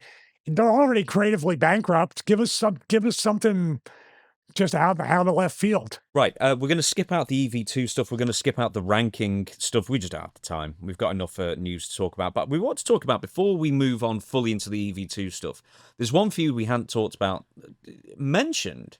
And I ask you this, like, in my mind, it's like CM Punk and Cody Rhodes. They wrestled a million times. They haven't. It just feels like that. Kevin Nash. You feud with Kevin Nash. I'd not really written too much about it. I've written a tiny bit about the 2010 bits with Scott Hall and Six Pack, as he was called at the time. But you've not really talked about the feud in 2009. And once again, we've mentioned him quite a few times. It's easy to rag on Kevin Nash these days. He gives us quite a lot of material. But similarly, in 2009, you enjoyed working with him. The Dark Side of the Ring documentary makes it seem like he was the worst of the WWE, manipulative, didn't do anything, positive for the company, took the check and left kind of things. But then I've heard other interviews where they've said, no, actually, he really helped certain people, like the X Division guys, like he did Alex Shelley, Alex Shelley, and all those guys too. Sunday Dutch, maybe it was Alex Shelley who said that. Yeah, it was Alex Shelley was his sidekick during that time. Paparazzi TV. Alex Shelley had the camcorder. Yeah, we did not make mention of that last week, and I'm sorry. We did get a couple comments, and I got some emails about that. that he did help the X Division. He brought it, that's when Jay Lethal first did the Macho Man impression.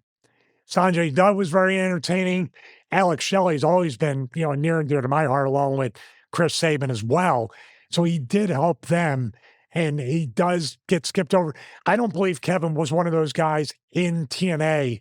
He had to, we just watched him and Scott Hall work, and there was some kind of whatever, but that was like a very fun, sweet spot, Goldilocks zone for Kevin Nash to contribute, kind of have his little comedy thing going, and have some fun with the guys, while also giving those X Division guys a rub and entertainment.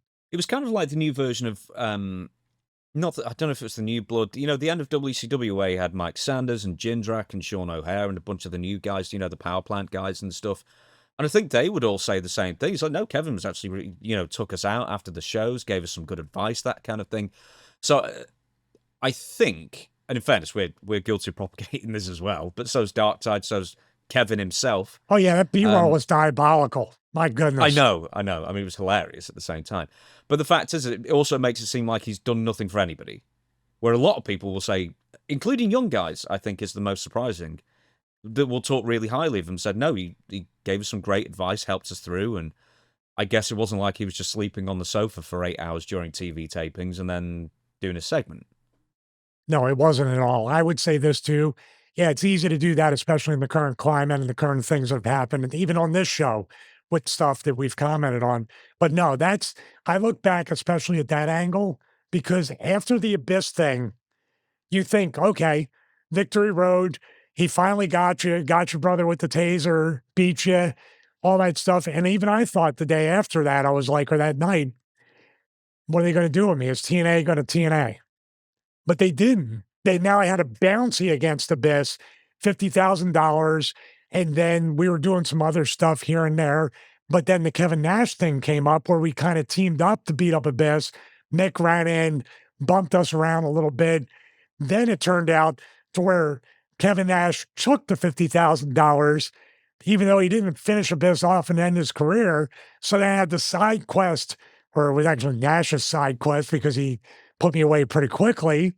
But we had some stuff with Nash that involved Daphne seducing him and coming in and, beating him up. And then we had a match I was really happy with, where he was fighting from underneath from the very beginning until finally he got to his feet and it was over. That's the way it should be. When a dude, not 6'11", but 7 foot, that's what I'll call him till, you put him 6'11" for that match.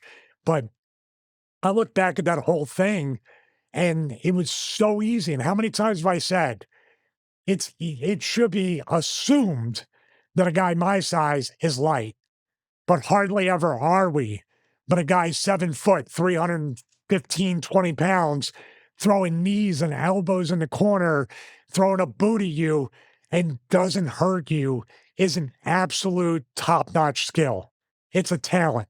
It's a God-given talent to be able to do that and control your body like that. Especially how he used to bounce and not pull his punches, but now he does it. So I give him all the credit in the world, and that was one of the most enjoyable angles that I ever done. It might make one of us, I don't know. He might not even remember it. With Kevin Nash, how does one go about putting a match together? I mean, I presume at that point very much so. I mean, obviously he's got the seniority, in time in the business. Only just though, actually. I think he only joined like a year or two before you did. But also, I guess being world champions and companies. He was on TV, had a lot more TV matches, high profile, full-time work than I did.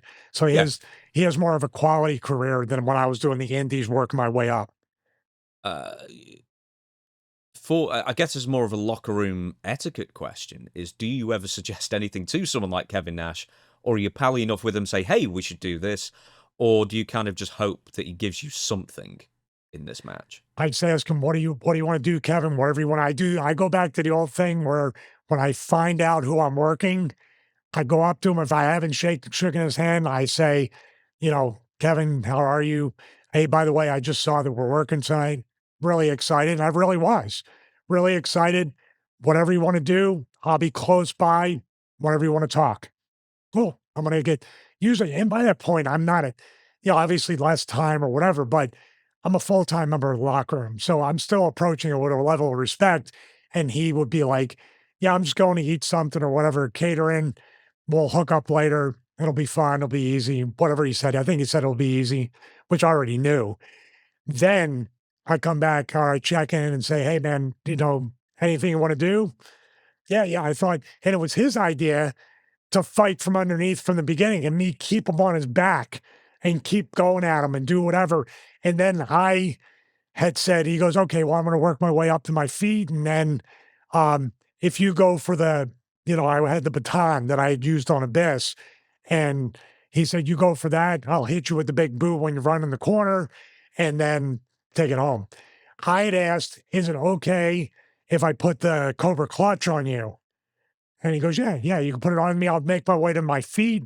That was why I put it on him because he wasn't on his feet. Yeah, dude, I have to say, I think I said this before. You don't realize how big Kevin Nash is, or most of these guys. So I'm in the ring with him, and it doesn't register. I know he's big, but he's on the mat. I'm punching him. I'm headbutting him. I'm dropping elbows on him. I'm trying to beat him. And then I go like this, and then I go to hook the general anesthesia on him. And I realize once I do this and I grab the front arm, I'm like, I can't get it on him.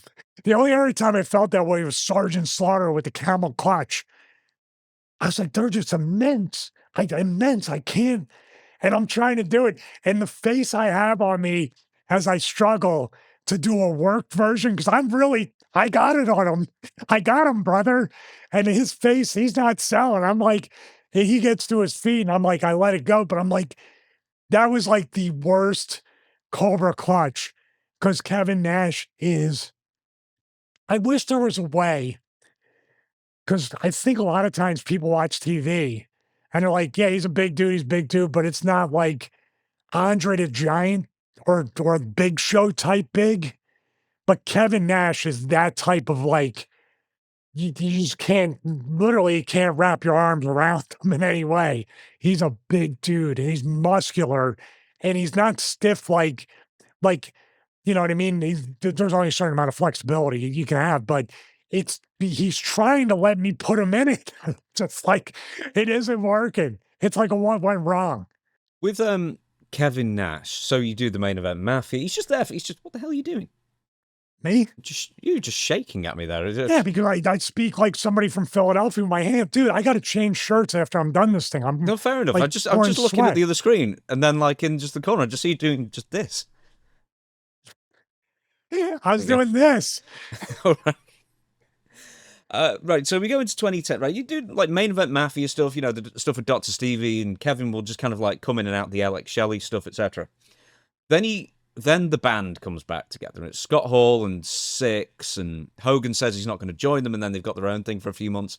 We watched Kevin Nash versus Scott Hall, and it's just like, ugh. I remember when I was watching it first off, and just thinking, and I know Scott Hall was in a bad way at the time, and, he'd sort himself out a few years later, and obviously, those, as it constantly referred to as demons in the wrestling business, they would strike back in, the COVID era, and we kind of essentially, unfortunately, would finish him off, basically.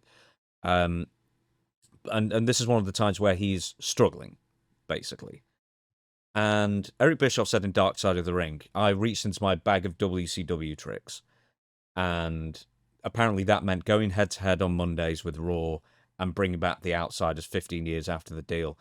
And I'm just like, I remember watching it at the time, just thinking, why this makes TNA look so retirement home, And Scott Hall didn't look like he should be there. And to be honest, X-Pac didn't look like he should have been there either. He didn't look that well at the time. I don't know where he was personally, but he looks great now, though.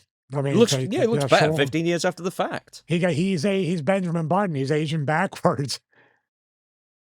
What do you think of the whole bringing back the Outsiders thing? Because obviously it's a favor thing to Hogan and Bischoff, and they didn't have that many ideas because they didn't pay any attention to TNA, so they just went back to the past. I didn't really have an opinion on it, to be honest with you, because you said I was in and out and more out than in when it came to doing anything. And that's one of those things with Hogan. You kind of predicted that this would be the deal. You would know if Bubba the Love Sponge and the Nasty Boys and all these people are showing up out of nowhere, that it's going to be the Hogan and Friends show. And a lot of that was based off that Australia tour, which was literally Hogan and Friends, right? So Yeah, he's oh, Val bringing all those. Venus was there as well. He turned back up. Ric Flair, obviously. But Val still had a look to go. You know, he still had like gas in the tank and everything. Going, your specific question is paired with that about going head to head Monday night, correct? Yeah, it just seemed. Look, the ratings died. I mean, it kind of speaks for itself. I mean, there was, as I say, you know, it's good having Rob Van Dam in. It was good having Mr. Kennedy in. It was good getting Jeff Hardy back. But there were just so many people brought back and so many people marginalized at the same time that just it didn't even resemble TNA, apart from in name only. It just It became was a completely WWE different Light. thing. WWE Yeah. Light, as they always criticize if you're trying to. It didn't. It was like the retirement home. But they took everything that made TNA and set it apart, besides even just taking the name away in general, the six-sided ring, all the other stuff. That was the one thing I contended when Bischoff said that six-sided ring didn't bring it to anything special. Well, yeah, it did. It brought Lethal Lockdown. It brought not the square version, but the one where Helix Skipper did the hurricane off the top of the cage, where there was so many moments involving that cage. You know, Dusty, I think way back when Dusty was booking, they did the entire pay-per-view that every match was a cage. You know, people were like, well, that's a little too much, but they were trying to at least separate themselves from everything. But when they went head to head, and this is another question that you can be a Monday morning quarterback about, because I look at things and I say certain things about AEW that when WWE was at its weakest, its most creatively bankrupt, I was like, maybe we should try going head to head. Not we, but they. You know, there comes a point where you have to at least go and compete and offer something completely different. But it was so much of the same in a way, but of the same that what people already consumed on WWE years ago, correct? Mm. Is that what you're kind of saying? We're watching a recycled version of what we watched years previous on a different show. Yeah, but with people who are in like their late 40s at this point and clearly can't go anymore. Well, I'm saying you're recycling the same people, older, with almost the same exact angles that came from the hot era of wrestling. Yeah, like what we watched beforehand that's on the Patreon, Kevin Nash and Scott Hall, it wasn't exactly the same because like Scott Hall in character in WCW was drunk and like he threw up everywhere. This is in 98. But you're rehashing an Outsiders breakup from 12 years prior that wasn't popular then. Because it's kind of like the Jeff and Matt Hardy thing. Yeah, they might want to feud with each other, but no one wants to see it. And then, I don't get it. And they wasted weeks and weeks and weeks on this. And then they had Eric Young involved, which always seemed weird having Eric Young and Kevin Nash as a team as well. And then they got rid of him. Then the band got back together. And then TNA pretty much immediately fired Scott Hall and Sean Waltman as well. I was going to say the brother versus brother, which I would consider Kevin and Scott to be brothers, and that was so tight and so identifiable as a unit together, like Jeff and Matt, the Usos, these brother versus brother, or we now are enemies or mortal enemies. It never really translates into an awesome payoff match. If you notice that, it's always kind of fell short. Well, only if I think like the brother and brother thing, they start off as enemies. Like with Undertaker and Kane, they started off as enemies, and then eventually they started teaming together, and that always worked. It's a But good like point. if you grow together as like Bubba and Devon, for example, and then after like 15 years you decide to feud, it's like, no one wants to see it. I don't think. Well, it still worked out. I think Bubba got some really good single stuff, especially when he became Bully Ray. Devon, you know, they put him in the aces and eights thing right then and there, that kind of stuff. The gang warfare never even works out these days. You know, when it didn't even work out with the Bariquas and the DOA and all that stuff way back in the day. Yeah, there are other reasons though why that didn't work out. What's Boring. that? Just massively boring. Well, I mean, but it never seems as it never turns out as exciting as it might feel on paper. It never does.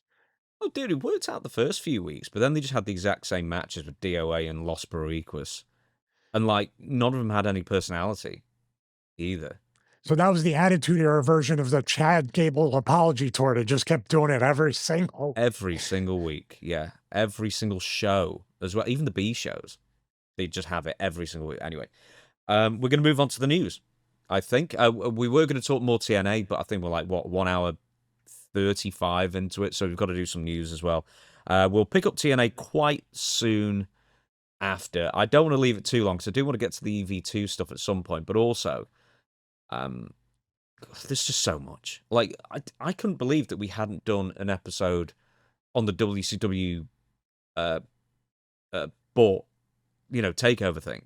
I couldn't believe. Are you talking about the simulcast from Cleveland, Raw Nitro? Yeah, it never occurred to me to do an episode on it, so we have to do that at some point soon. Okay, then, so we're going to get into the news of the wrestling this week, and a couple of bits from Saturday night's main event from Madison Square Garden, as you might well imagine. But this, I very much say, for Stevie, who has not seen this. He's seen the main event, he's seen quite a lot of the show, but he has not seen that punch from the Bayley and Lyra Valkyria match, and you know exactly what I'm talking about if you saw it. So, Stevie, not only what went wrong, Stevie, your immediate reaction to what Bayley does to Lyra here. Well, thank you, James, and just play it right through and just react off this, correct? Yeah, you can play it right through, it's fine. And I think we have a second clip. Is there a replay of this again? Yes, they're both in slow-mo as well for your delectation. Oh, my goodness. Here we go. Oh! Now, I was under the impression that the punch was going to be like a bad punch, a complete miss. And I do remember she was bleeding from her nose after the match, Lyra Valkyria, with a brand new coat of paint, brand new character, looked invincible, dark character, and then sells and begs off. I wouldn't say looks invincible. She kind of looked like the Ring. Like if the Ring girl was homeless. Yeah, but they caught her going into position on the entrance. They cut it too soon. Did you notice that? No, I didn't. Watch the entrance, and everybody, if you B-roll real quick, Chris, usually it'll have her all the way with her back. Like when Jericho would stick his arms out and the lights would come on and he'd turn around and face the camera. They caught her stepping into position to get framed up with her back for her stoic stance. So it was like a 2 to 3 second where it's like she's backing herself up to get in position. And maybe she should have backed herself up from this punch because it is. I'm going to zoom in. Yeah. That's not selling. That's like you cover up and get away from the camera. Was she trying to forearm her in the chest and she just tucked her chin? You know what I mean? Bayley's pretty safe. It looks like a forearm. Have a look at the next replay because that might show more. It's a more favorable angle. Oh, the elbow caught her nose. So he's just trying to forearm her in chest. You see that? The forearm caught the chest, and her elbow, the bone of her elbow and forearm caught right there. Yeah, Bayley doesn't hurt people. You see, it was just Lyra had her chin tucked in. In other words, when you take a forearm to the chest and she's lying down, in the corner, you would stick your chest out and your chin up. And usually now here's the only thing I would say with Bayley. When this happens, take the left hand right here and push her head back to clear the chest in order for you see what I'm saying? The head right here is too much in line with this. If she pushes her head back, she clears the chest. Like Slaughter, when I was wrestling Slaughter, he pushed my chin back and gave me heavy forearms to the chest. Or else his forearm and his elbow would have caught me in the face. Yeah, that's exactly what happened. Well, not anybody's fault, just positioning. I think one of the theories was it done on purpose because this match going in had no heat. This was just the whole Lyra Valkyria turn has been very, very weird as Lyra's nose is broken again and again in the replay. I'm a child. There was a theory going around. It's like, did they really need blood here? And maybe this was just their way of getting some blood.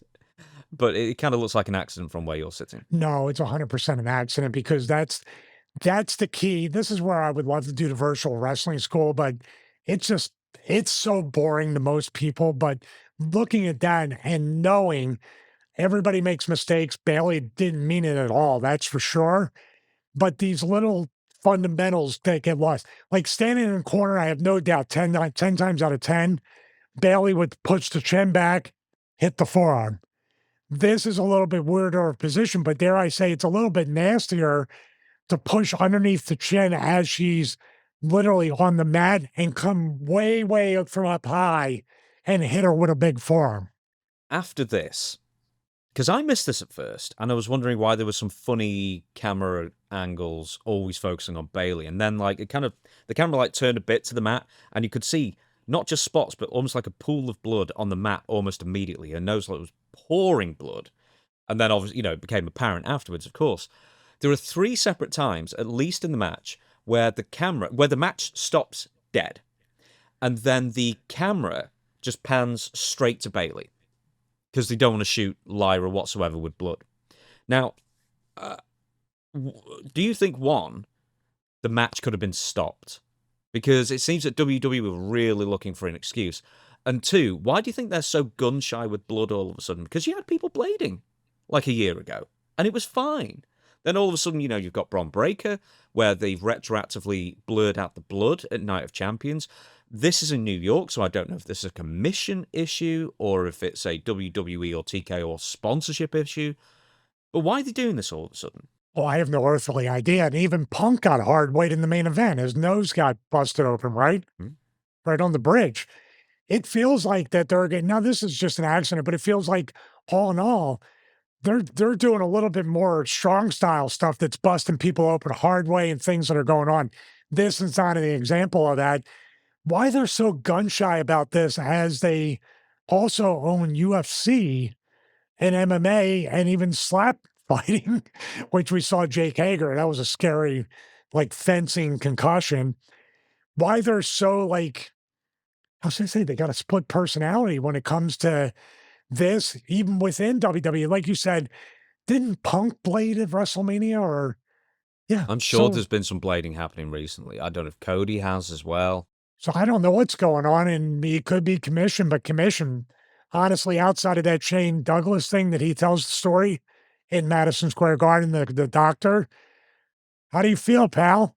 Feel good. You're healthy. Don't you want to use that blood pressure cuff or that Seska? Nah, I haven't used that in years. With Lyra's new gimmick, I don't know if you've got really any opinion on it, but it's kind of almost like Nikki Cross. They got rid of Nikki Cross and thought, "Damn, we've got all these." I thought it like was graphics. the exact outfit they recycled from her, right? Yeah, When she was with Sanity, right? I was thinking the Wyatt Six. Wyatt Six, but she had a similar gimmick in the Sanity group too. I don't know. I'm glad they're giving her another chance, but I think this is the perfect segue that they're giving Lyra a chance, and she's on the upswing even after all the, the mistakes with the Becky Lynch matches and all this stuff. But Bayley, like a girl that I shouldn't even say a girl, a talent roster member that has proven that she can go, proven she can work. And even the original gimmick, you can always go back to that gimmick, the fun thing, the hugger, all that stuff. It feels like they've lost complete faith in her, and she's just there. And you said there's a rumor she's done. Yeah, so the rumor is because Mercedes Moné, who I believe is one of her best friends in real life, has kind of been beckoning her to AEW recently. And they did kind of a relatively heavy heat thing after the match where Lyra, she won the match with the Bulldog choke and Bayley didn't tap out. She passed out. So there's just one more wrestler who won't tap out, unlike John Cena, who never gives up. And of course, afterwards, puts the Bulldog choke back on her again. And then funnily enough with Cena, gives her the FU onto the stairs while referees surround her about 10 feet away going, "No, don't do this. You're 140 pounds. We can't stop you." That's enough. Get out of here. That's enough. Get out of here. My favorite Asian thing.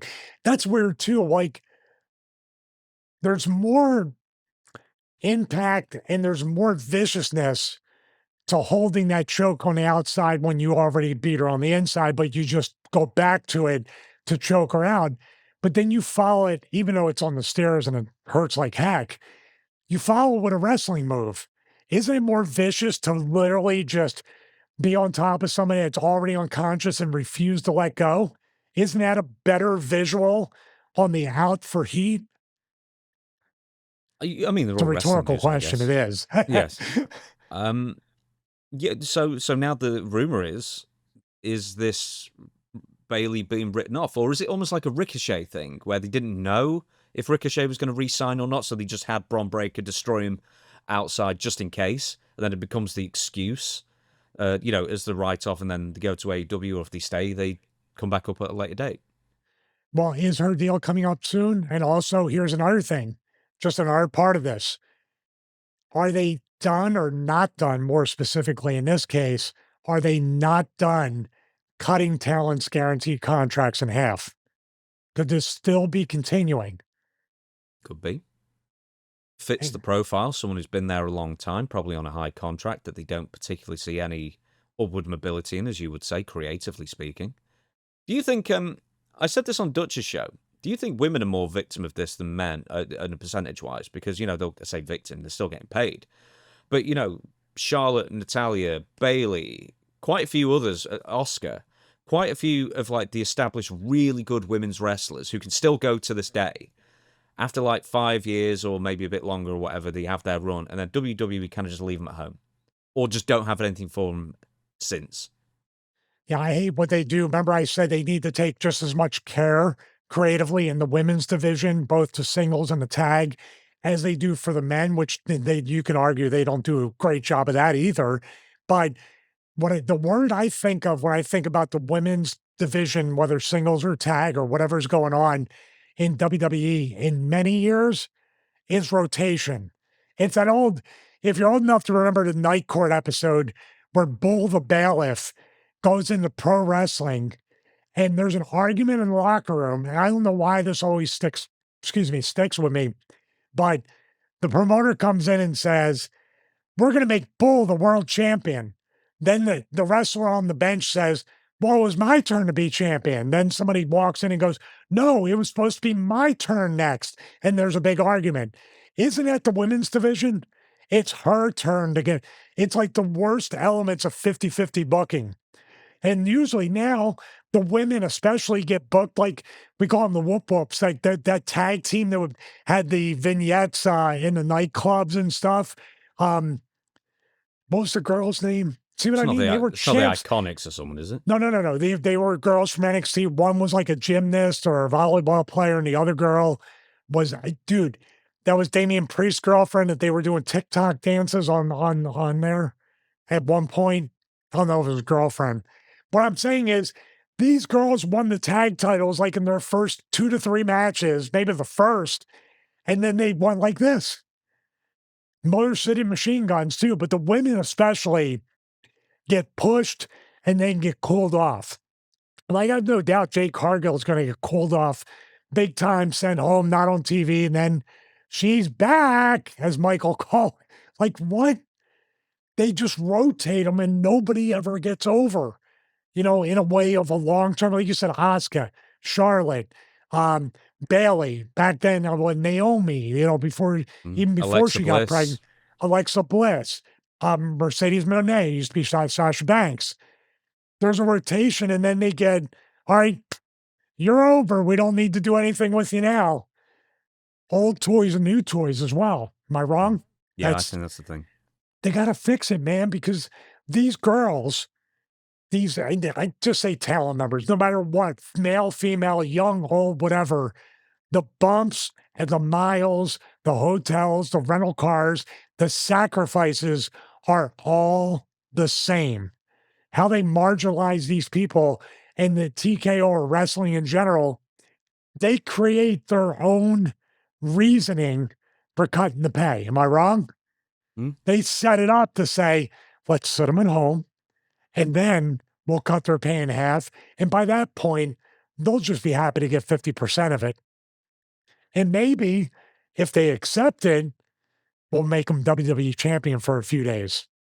We're going to move on to the SummerSlam tickets. Now, I mean, you know me, I can't stop going on about ticket prices and whatnot. I mean, I do so many videos on them, so I'm all over this. But SummerSlam, Saturday night's main event, they announced it again on Monday on Raw. They ran the same promo back. I guess it was some guy from some sports thing saying, hey, SummerSlam these days, minute promo.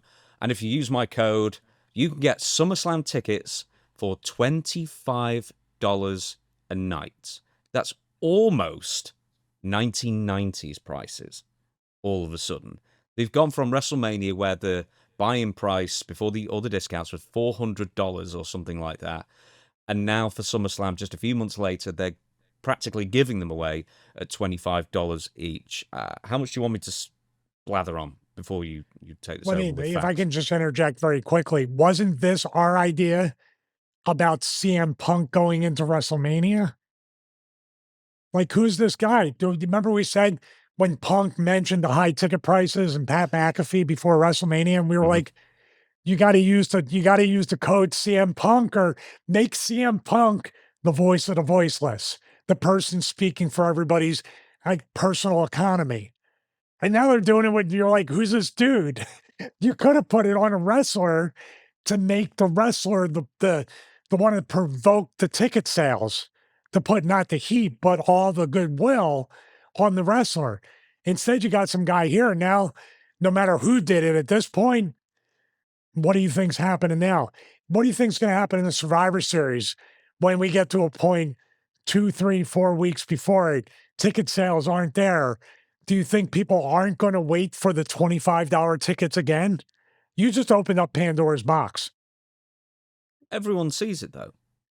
That's the thing. It's like, did they think, pattern well, this will be a recognition now. one-off? Yeah. There's a pattern now, isn't there?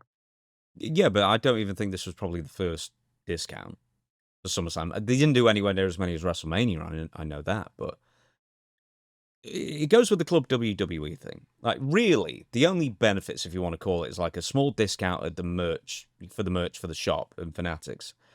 And the other thing was that they were really building around, apart from like a message board from the 90s, was that you're now eligible, if you're with Club WWE, for pre-sales. But pre-sales don't matter unless one, you want front row, or the building's going to sell out first day. That's all pre-sales have got any use for. So they're trying to charge you $100 a year at least. That's assuming you buy the annual, not the monthly, to offer you something that no one needs. Because the people who sit in front row are front row every time anyway, because they probably got, a dedicated line or a concierge, or whatever. They're the whales. They're going to get the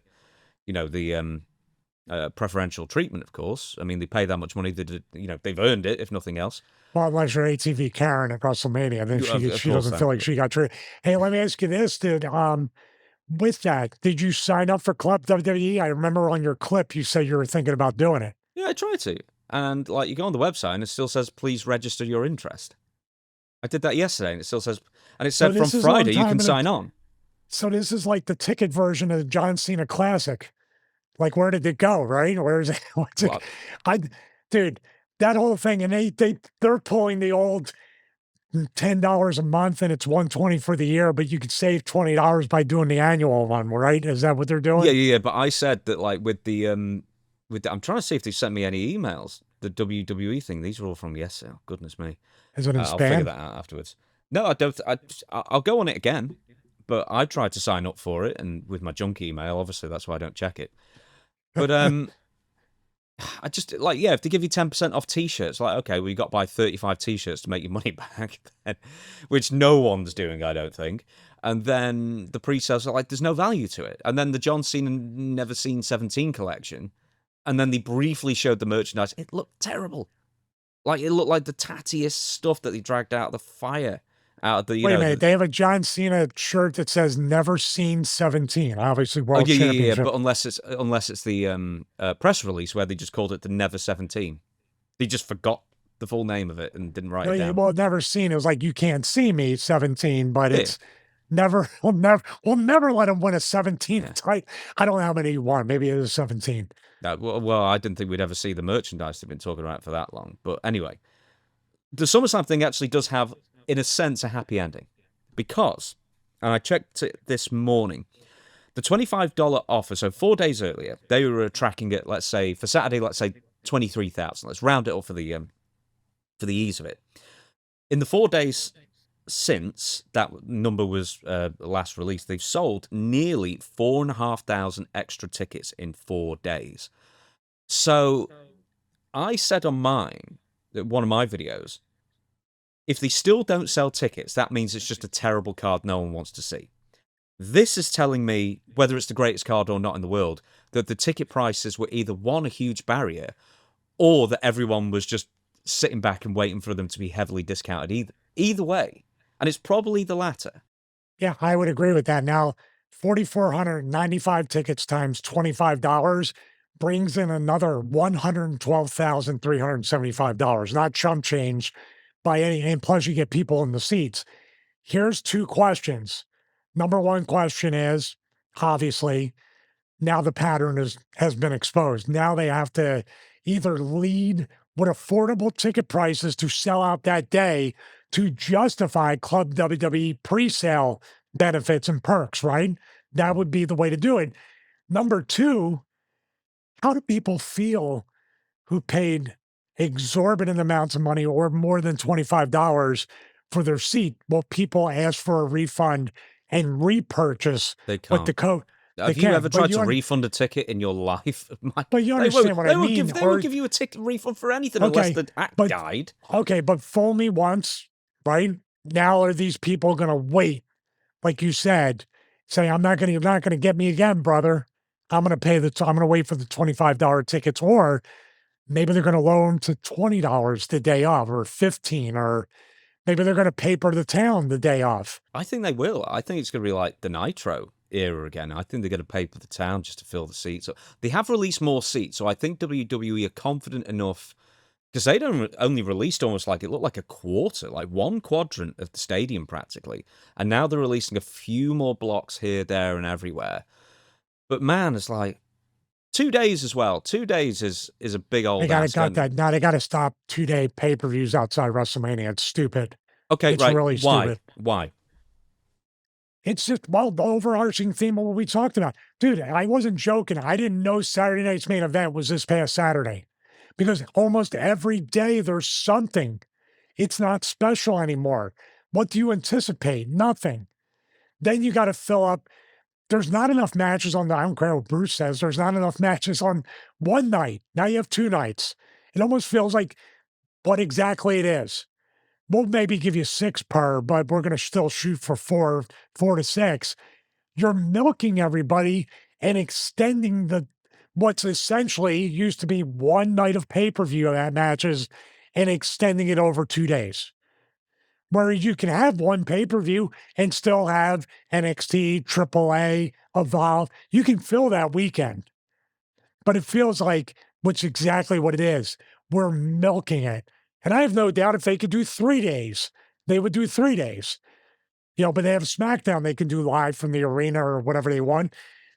It just, dude, they are now going down the slippery slope. And I contend too, say they sell another $4,500 ticket, or they go up to 10,000 tickets at $25. It's almost $250,000. That's good. That's like one person's guarantee before you cut it by 50%. But that's just one night, $25. So really, you're going to go for the weekend. It's $500,000 then with 10,000. Really, it's 50.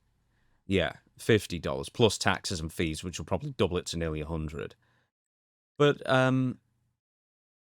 it's interesting. I just don't know why I don't know why they thought, TKO thought that they could run WrestleMania in Vegas. I swear to you, every year. I swear that that's what they wanted to do. Originally, they wanted to have it 1 year. I say originally, but they wanted to have it 1 year in Vegas, 1 year off, 1 year on, 1 year off, kind of thing. And now they're already off that idea.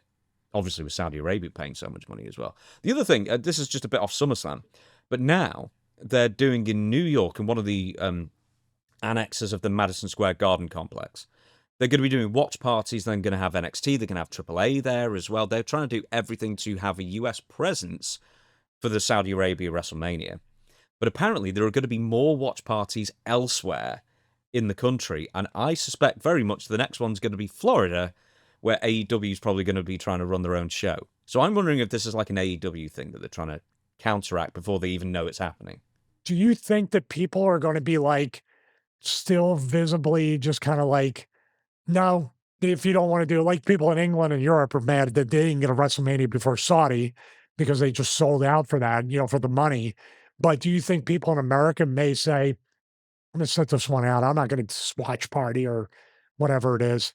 Do you think there's going to be a blowback from doing it in Saudi Arabia? That's kind of why they're doing like a Fanatics Fest or WWE World Fest to like go along with them, so you kind of like half get the experience. But yeah, no, I think a lot of people in the States would feel it's a bit of a betrayal, or North America, I should say, to, basically ship it off to the highest bidder. And I don't know if there's going to be that much of a revolution against it, though, because, I mean, how many times have we eaten poo and taken it? Do we see that with the PlayStation thing? Everybody was up in arms about no more physical media, January 2028. Then you see like I think these two Call of Duty games went up in the PS store, and it was like it outdrew or outsold Grand Theft Auto, or took the spot away and put it down to 3. Everybody's all people, the YouTubers are making a lot of money on AdSense and watch time talking about it, but people are going to fall in line. Speaking of, I don't know if it's falling in line or not, another reason with SummerSlam 2026, I'm sorry, maybe doing a little better is because the Saturday night's main event, the big story coming out of it going into SummerSlam, there were kind of two, both based on the same match. One was obviously Gunther and Nick Aldis, which this is going to be Nick Aldis's, wrestling debut in WWE. But the big one that's going to be headlining one of the nights, we don't know which one, I don't think anyway at the moment, is CM Punk and Cody Rhodes. They are definitely now having a singles match for the WWE title. It's not going to be a four-way with Gunther and Sammy. We don't even know what Sammy's doing now. But there was like two friends going at it all the way in. And then they did something, which Dutch said, there is no way WWE Creative came up with it because it's way too subtle.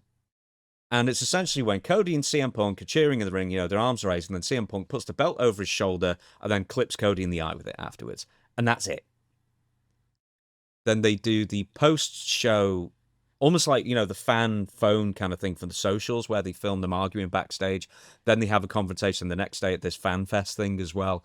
And it finally feels like, hey, maybe coupled with the $25 tickets, this is actually a match that's now, at least one match is finally heating up. The Roman Reigns, Seth Rollins, at least for me, isn't. But well, this is where like the timing. I'm sure Dutch talks about this because remember I said the Seth Roman Reigns thing when they cut that promo face to face, it felt like a go home show right before. Sorry, it was so ill timed. This here is kind of like what they should do in a way. Like if it's working, that's great. Let's look for one final push. If it's not working and it's a little stale, combined with affordable ticket prices now, let's make the final push to put people over the finish line to buy the affordable tickets. So yeah, I think this, and like Dutch said, subtlety is not a word in professional wrestling, and subtlety is definitely not a word that WWE knows. In other words, they would have had Punk go over this shoulder, then over this shoulder and clip Cody, and you're like, it's wrestling. But just doing it like that is just like, and also, there's professional jealousy there, which is okay. Cody's like, I want my spot back. I'm kind of jealous that you're there and these people are kind of reacting to you. And Punk's like, dude, I worked so hard to get to this. I finally have my groove. I finally have WWE title. I'm main event in WrestleMania. And even if you're my friend, you're kind of in a way trying to take it away from me. Like Dutch says, sometimes smack me all over the face with it. But in this way, we don't need that. We need a look, a word, a tone in the word, and a little belt thing that's accidental. But you didn't see me there? Oh, so you don't see me? Like you're too good for it? You see how it can kind of get out of control? That's good. You just because you mentioned Kevin Nash and Alex Shelley and the, backstage paparazzi thing, I like that they finally acknowledged the camera while they were having an argument and just say, don't film this. And then you have Punk saying, I'm sorry, I didn't see you there. It was totally an accident. And you can see his. It's nice that they both got the point of view that you can believe them both, or whoever you want to believe as well. So no one has to be immediately a bad guy. And as you say, the professional jealousy thing as well. But I really like that whole, oh, we've caught a scoop kind of thing. Get that camera out of here right away. And, you know, I think it was it Bobby Roode in the middle of the two, I think. I think so. I think so. You know, Yeah. I missed him not doing, hey, that's enough. Get out of here. Get out of here. That's enough. Get out of here. But you know what? I really think that there should be sometimes, I always liked with commentary where they would be like, if it was during the show, but they wanted to film something like, you know, run and gun. Hey, we got words or something going on in the back. Hey, whoever's the interviewer, probably Stephanie McMahon. She's excellent. Stephanie, get back there. Interview them. Don't stand in front of them. Nobody can see what's going on. Right. You If it want was that. WWE directing, they'd say, Stephanie, stand in front of them. Everybody loves you. Everybody, Stephanie, you just tell people what you saw. Don't let them see it.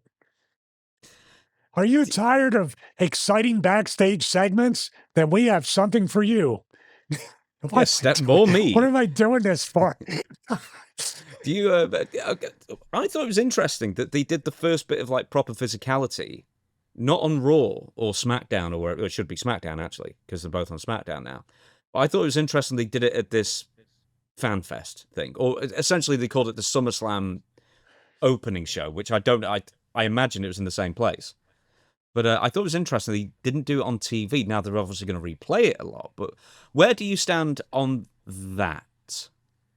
You're getting out of the arena, and most importantly, you are getting outside the wrestling bubble. This brought in an air of, this is happening right in front of me. This isn't that disconnect of the WWE universe. This broke down in a completely random place where both guys in the confrontation probably are like, this is not the place to do it, but this got to be the place to do it, right? It was like it just welled up. That's the funny part is like everybody has such a predictable intensifying of an angle.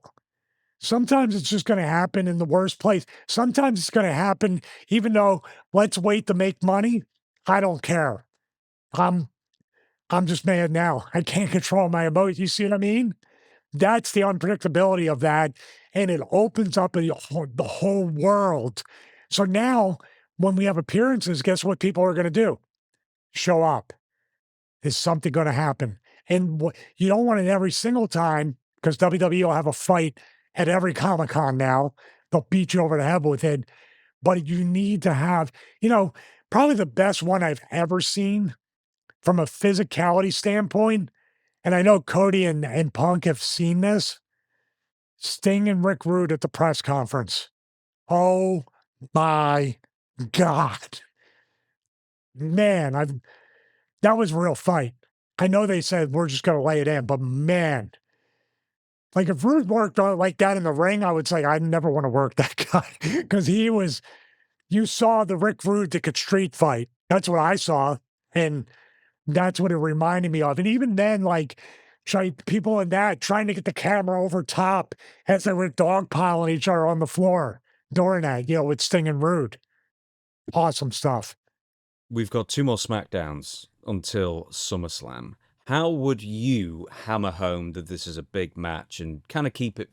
Because we've seen both these guys as champion many times before. There's got to be something to make it more interesting, and this is definitely making it more interesting. But, how would you armchair book this for the next couple of weeks leading into the show? If you say a contract signing, I'm getting up and leaving. You're never coming back to this town again? Yes. Are you so sick of contract signings?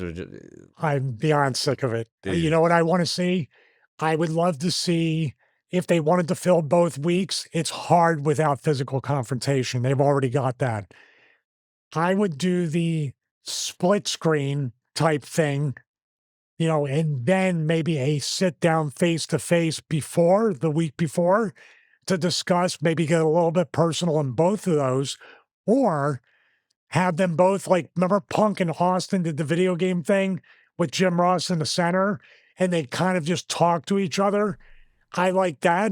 I also like if you really want to go all the way, that SmackDown before that, maybe not live in the ring, but live in the concourse earlier in the day or something like that, you have the UFC type table put out, the podium, them sitting there, and have somebody host a press conference for that, answer real questions from the fans. Do you remember prior to WrestleMania 17, it was just Rock and Austin in the locker room, and Jim Ross sat in between them?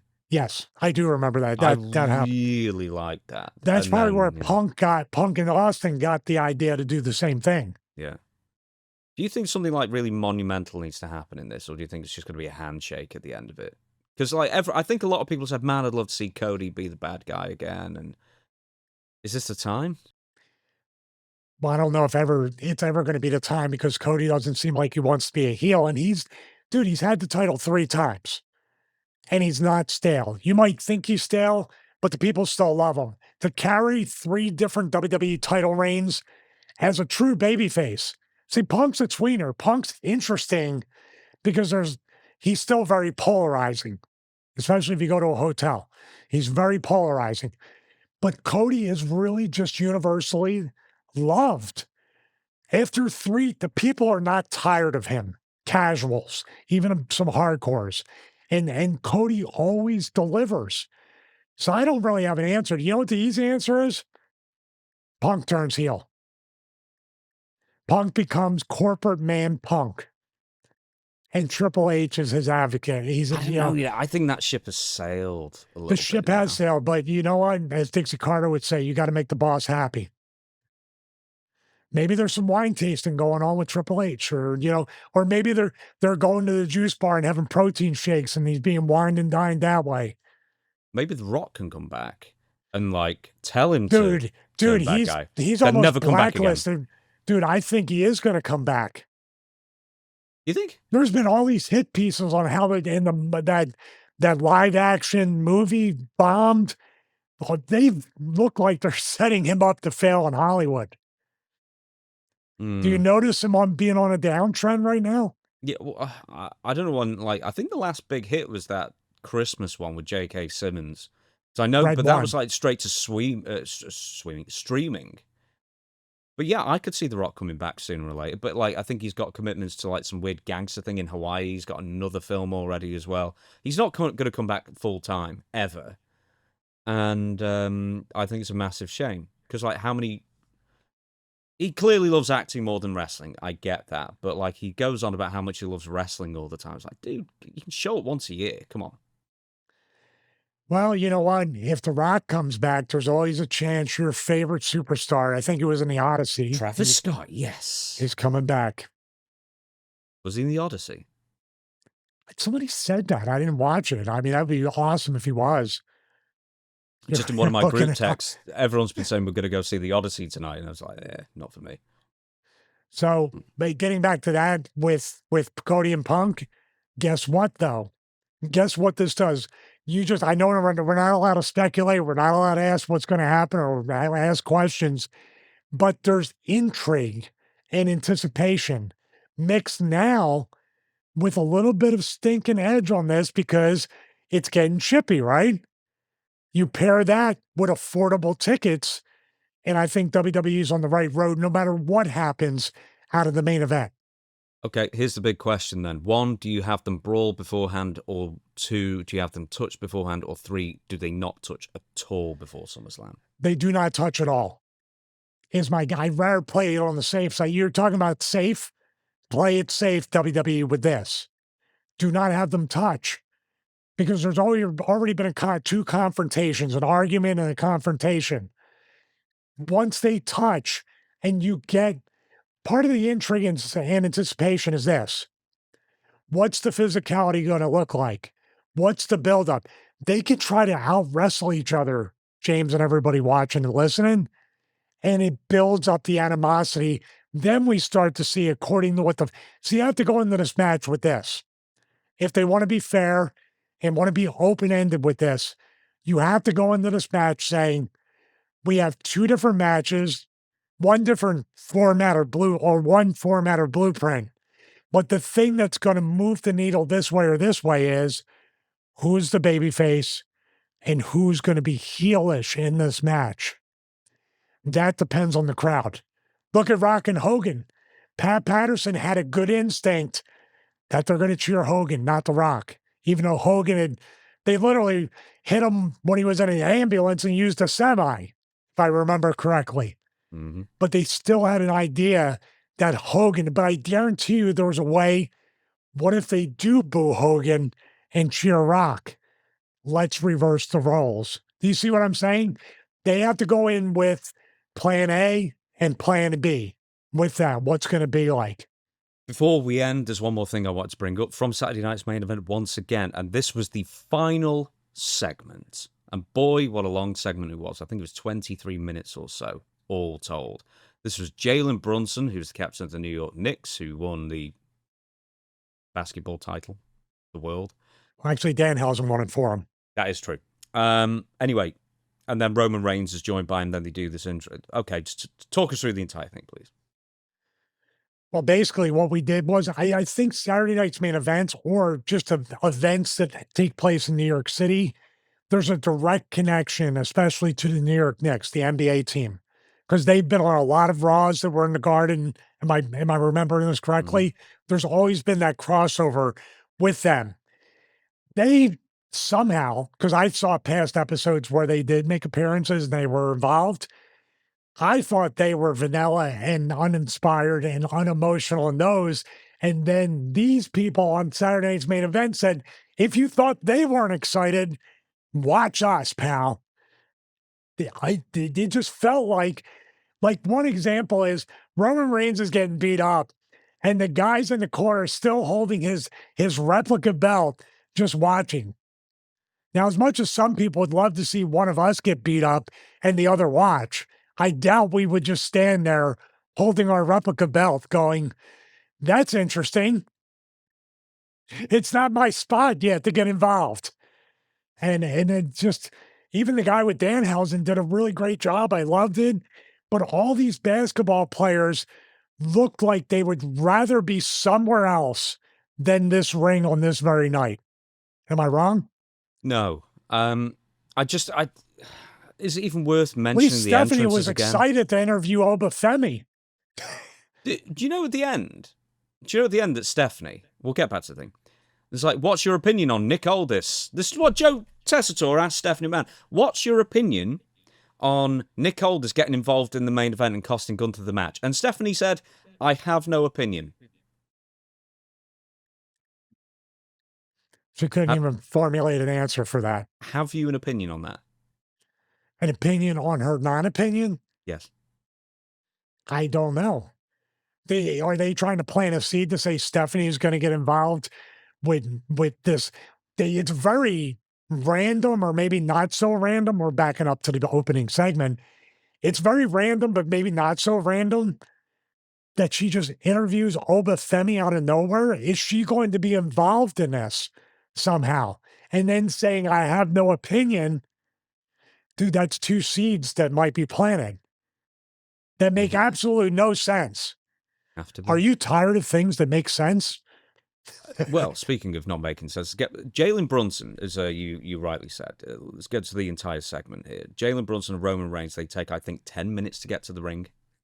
Whole minutes to get to the ring, another 6 minutes or so. Undertaker was saying, hurry up and get to the ring.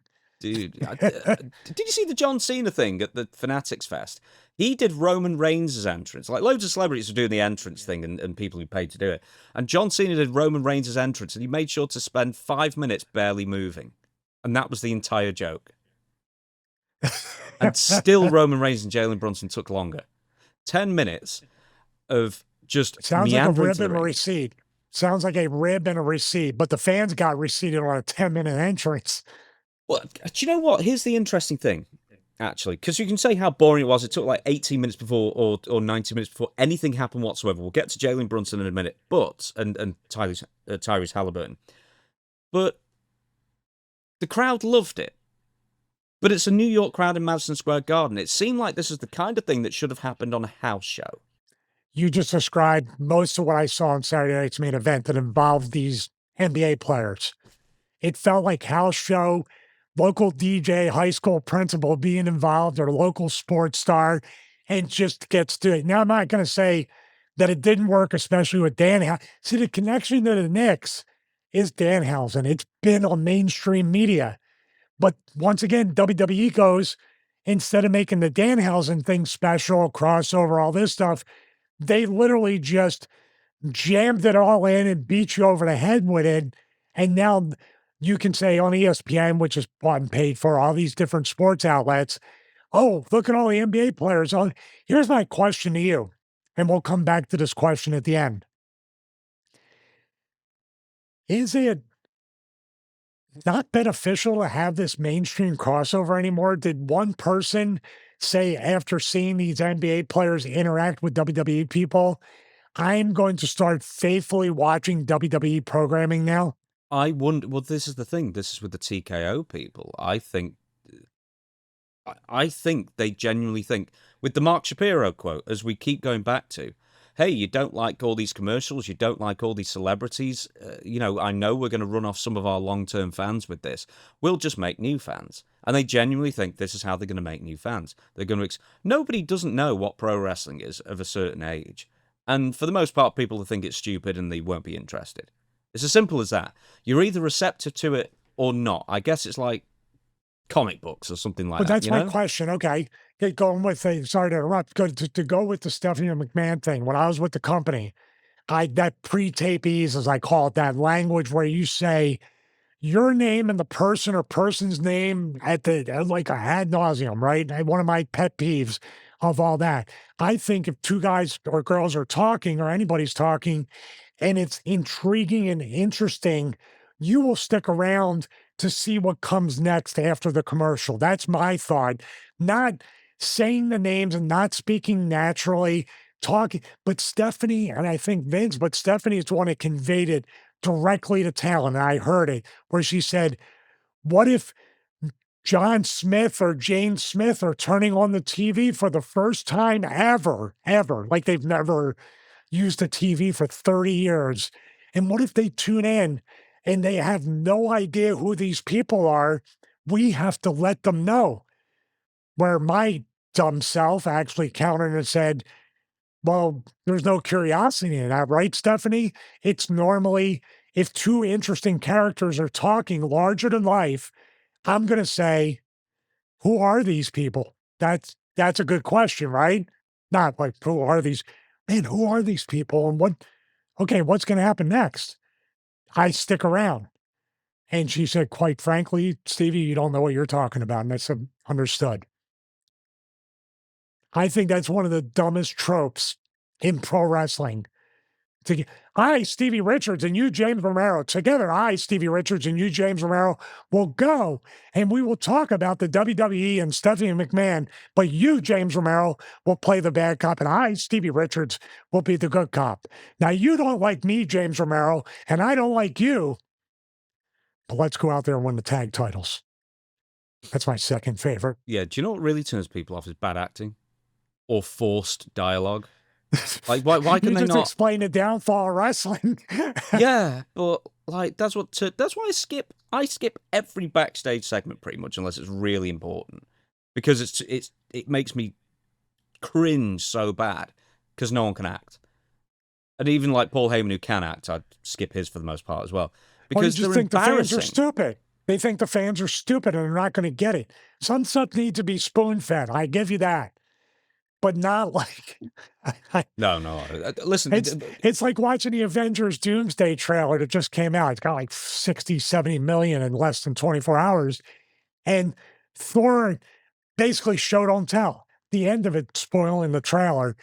Thor sees Captain America, Stevie Rogers, which you don't see him yet, but he holds up the hammer and it goes two-factor authentication, by the way, is the big joke. Hits him and he goes, because you hear, hey, pal, from off camera. If that were WWE, Thor would be looking and going, what are you, Captain America, also known as Steve Rogers, doing standing there looking at me off camera?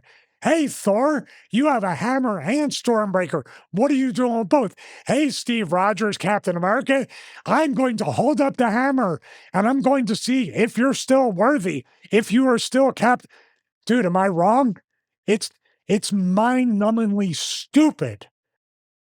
It is. And you know what? I'm going to move on slightly with the celebrity thing, but we're going to stick on with that. Is because what this reminds me of is having all these people there is like, do you remember when they had the guest GM celebrities every single week? And it's the same mindset of, well, you know, we're going to associate ourselves with Al Sharpton or Jeremy Piven or whatever, and this will make us seem so much bigger and so much more accepted in mainstream. We'll finally get to win an Emmy, which is what Kevin Dunn and Vince McMahon always wanted all these years, apparently. But it didn't, apart from a few separate times, like even when they brought Mike Tyson in, it didn't add anything. It did in '98, but they just assume booking a celebrity is going to be a huge deal and win them fans. And I just don't understand why TKO, I understand why they don't get it because they're not wrestling people. But why don't they understand that you need to cater to wrestling fans and make them happy instead of chasing ESPN headlines that they think they're going to make up in their own mind that it's going to make them all $1 billion and they're going to give themselves more, you know, to cut Sheamus's pay more in the process. I don't get this completely illogical reasoning that they think. I'll give you the list of celebrities: Jalen Brunson, Carl Anthony Towns, he's the cat guy, I guess, who turned into a cat in the and did the choke slams on Dominic and JD. Tyrese Halliburton, who in fairness exhibited some personality. Then we had Terence Crawford, who I've heard of, Johnny Fisher, who's another boxer, Efe Ajagba, who's another boxer. This is all the Zuffa boxing crossover that's dying on its ass. Chuck Liddell was there. I'm not sure they showed him on screen. James Harrison, Dion Dawkins, Cooper DeJean, Cade Cunningham. They're all non-New York basketball players, NFL types. Then Ice Cube's son, Lin-Manuel Miranda, who's an actor, Jeff Ross, who's a comedian, Michael Rubin, who was the Fanatics founder that they actually gave a on-screen thing because of Fanatics Fest. Neon, who's a streamer, who's, apart from the fact that no one reacted, which warms my heart because I hate influencers, also, he's the guy who accidentally filmed Penta unmasked. And they made him apologise to Penta and WWE. It was WWE's fault for not cluing in everybody there was going to be a live streamer. LSK, who's also a streamer. Jessa, who's also a streamer and basketball content creator. There are so many people there that we had to keep track of. And I'll guarantee, if nothing else is going to make you feel old, than not recognising 3/4 or more of the so-called celebrities in the audience. I literally have no idea who any of those people outside of Cooper DeJean and a couple of athletes are. I was hoping when I was seeing all these celebrities, NBA players, I wanted the guy back on commentary for the $100,000 or whatever he paid. The Make-A-Wish commentator. I wanted him back. I've already forgot his name. I thought I I'd did never too. forget it in a million years. They say he was a guy from Syracuse. Ben had told me, a few other people had told me he's up there. He gives a lot of money to local. Yeah, apparently he's a nice university. guy, but also a clout chaser. I think that's probably fair enough. I think everybody you described was one. But do you know what the biggest clout chaser is? WWE and TKO. You know why? When you have this much stuff, you're making, here's what they're thinking in the bubble. It's a happening. It's just like UFC and people sitting there watching it. But guess what? When you show Rhea Ripley and Buddy Murphy at the slap thing with Jake Hager and the Shearer guy, or you show people like Drew McIntyre and other people sitting at UFC, nobody's looking like, oh, they just made the UFC people bigger stars. No, the UFC fighters are already bigger stars. So you're almost making the WWE product look less than that. We need the crutch of celebrities in order.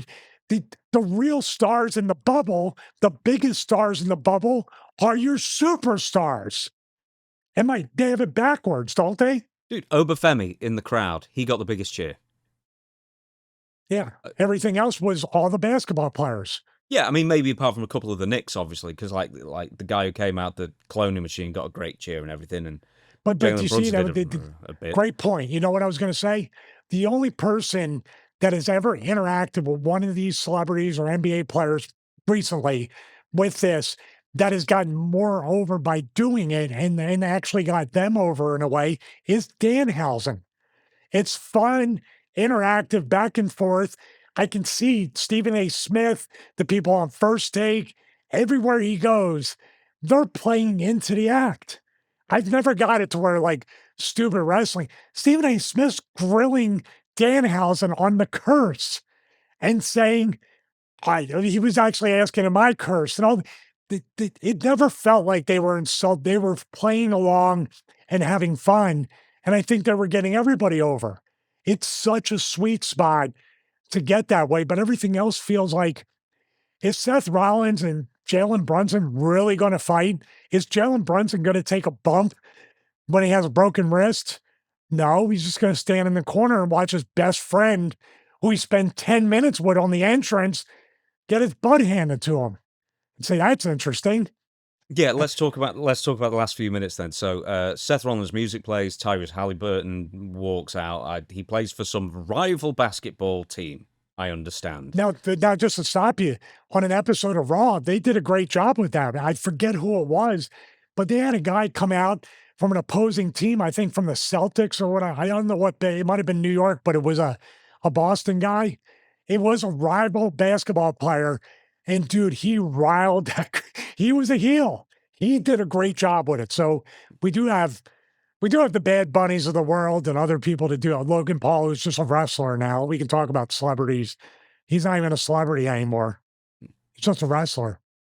So Tyrese Halliburton turns up, distracts. Seth Rollins jumps Roman Reigns. Can I also ask? I thought Seth Rollins was meant to be the baby face. I did too. What happened there? I thought it would be two brothers to kick the door down and got rid of the old guard, and now they're going to main event one more time. They went from not even gray area, but agreed that we're gonna wrestle at SummerSlam. Then it looked like Seth came back as a babyface, right? Did he? Oh, on Raw. Yeah, when he came back from the injury, it was a big. Wasn't no, I'm sorry, I meant Raw yesterday as we record this. He was interacting with Solo Sikoa, who's also trying to almost become a babyface at this point. There is no consistency here. But then they left with Roman Reigns in the feel-good moment with the basketball player and the commemorative belt. Yeah. But he's more heelish than Seth. Yeah, but Roman's the biggest babyface there apart from the basketball players this time. Aside from the fact there is absolutely no consistency here, does it not strike you as that this is definitely one of the TKO, infesting creative, saying you have to do this segment because we've got so and so and so lined up to appear, and you have to make it make sense. You've got 12 hours. Because I think Triple H would look at this and think, Triple H would never allow that kind of overrun of crossover celebrities because nothing feels special.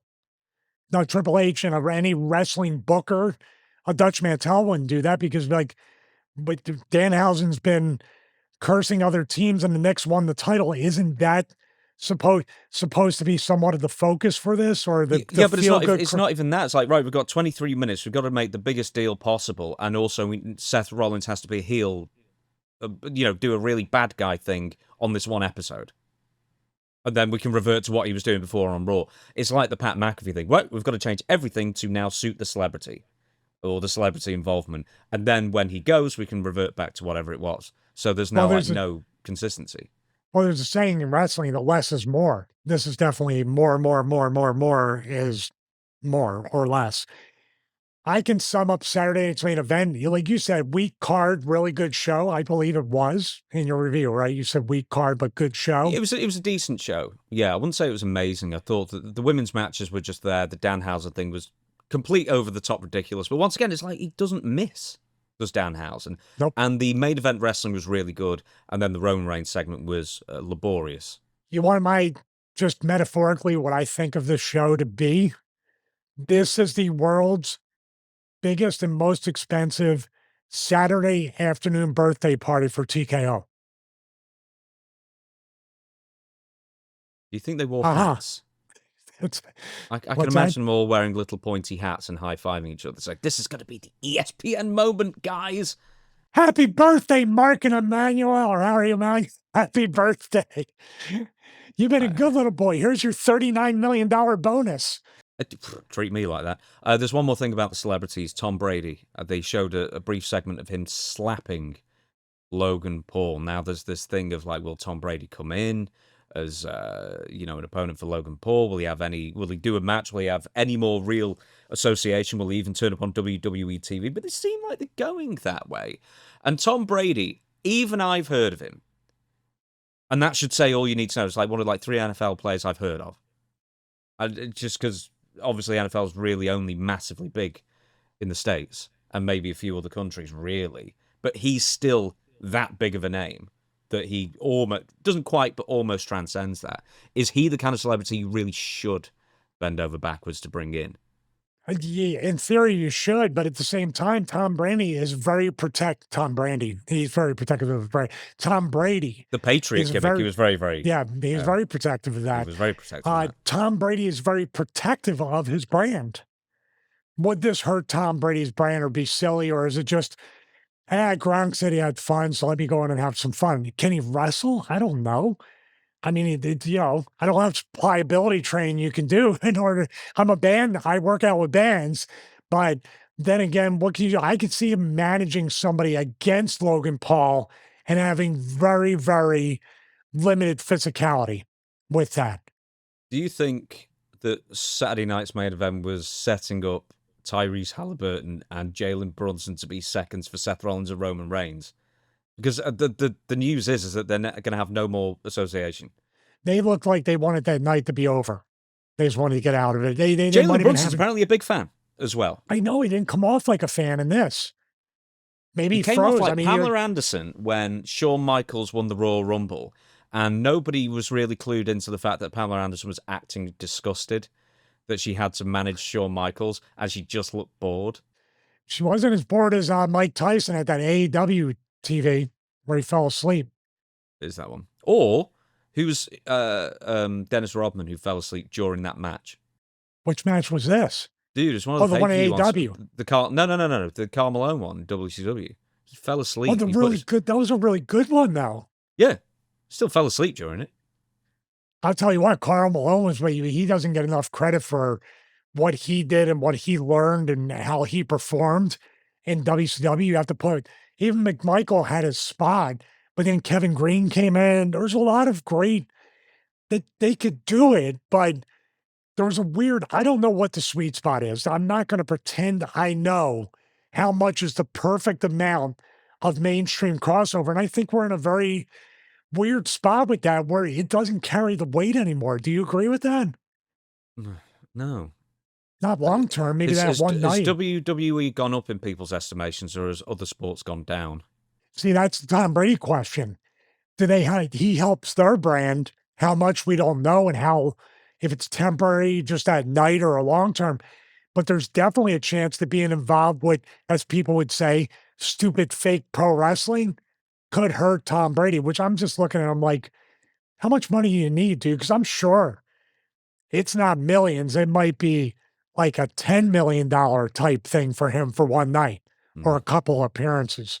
Okay, we're going to leave it there, everybody. Thank you so much for joining us for another episode. We're out every single Thursday with a brand new episode of The Stevie Richards Show and fresh clips every single day on the YouTube channel. And the full episodes are out on YouTube, of course, as well as all podcast platforms. Over to Stevie to take us out. I mean, not like a hitman, but, take us out of the show. After these episodes, I think we got a few, basically in our direction. Yeah. It's the other way around. Yeah, I was going to say John Cusack's going to be after us. Gross Point Blank, one of the most underrated movies. Awesome. Dan Aykroyd was awesome in that as well. Dude, popcorn. And then he gets a TV on his head. Dude, I told my wife, it's so weird. I actually told my wife a few days ago that we have to watch that movie. Isn't that weird? It just came up. Film. Oh, do you know what keeps coming up on my feed on Instagram? Is Harley Davidson and the Marlboro Man or whatever. You know that bit? Mickey Rourke. Yeah, with Mickey Rourke where he kills everyone in the convenience store. Oh, but that's the scene where the kid's playing the video game and everything's going on with the Russian hitman, and then it explodes, and he's like, "Well, where am I going to go find a job now?" And he walks away. But if it was up to WWE, we'd be looking for a job right now. And yes, Harley Davidson sees you, the convenience store lady behind the thing, with a gun towards your head, and yeah, I see what you mean. That's exactly what a wrestling backstage pre-tape sounds like. So I just wanted to say it feels so good or bad, James, would you say, as we go out on this opening or ending so slowly, that we're the only two YouTubers / streamers that weren't in the crowd at Saturday night's main event. Yeah, we could have all been filming Penta's face. Yeah, that guy. Good job, everybody. Attention to detail. Something we try to do here is attention to detail. I'm trying to get a segue to get us out of this. Thank you so much for watching episode 107 of Stevie Richards Show. Please remember to subscribe. Click the bell to get notified, comment below, interact. We do appreciate it. Of course, there's patreon.com/Stevie Richards. Watch alongs every Monday that we forget by the time Tuesday rolls around. Show notes, show before the show, behind the scenes tours, all that stuff. Thank you so much for the support. See you next week for episode 108 of the Stevie Richards Show. You, the audience out there, I, Stevie Richards, and he, James Romero, and my cats, Mia and Pokey, and my wife, who I will never name and keep her anonymity. We thank you, the audience out there, myself, Stevie Richards, James Romero. See you next week. By the way, that's Jeff Jarrett's thing he used to do.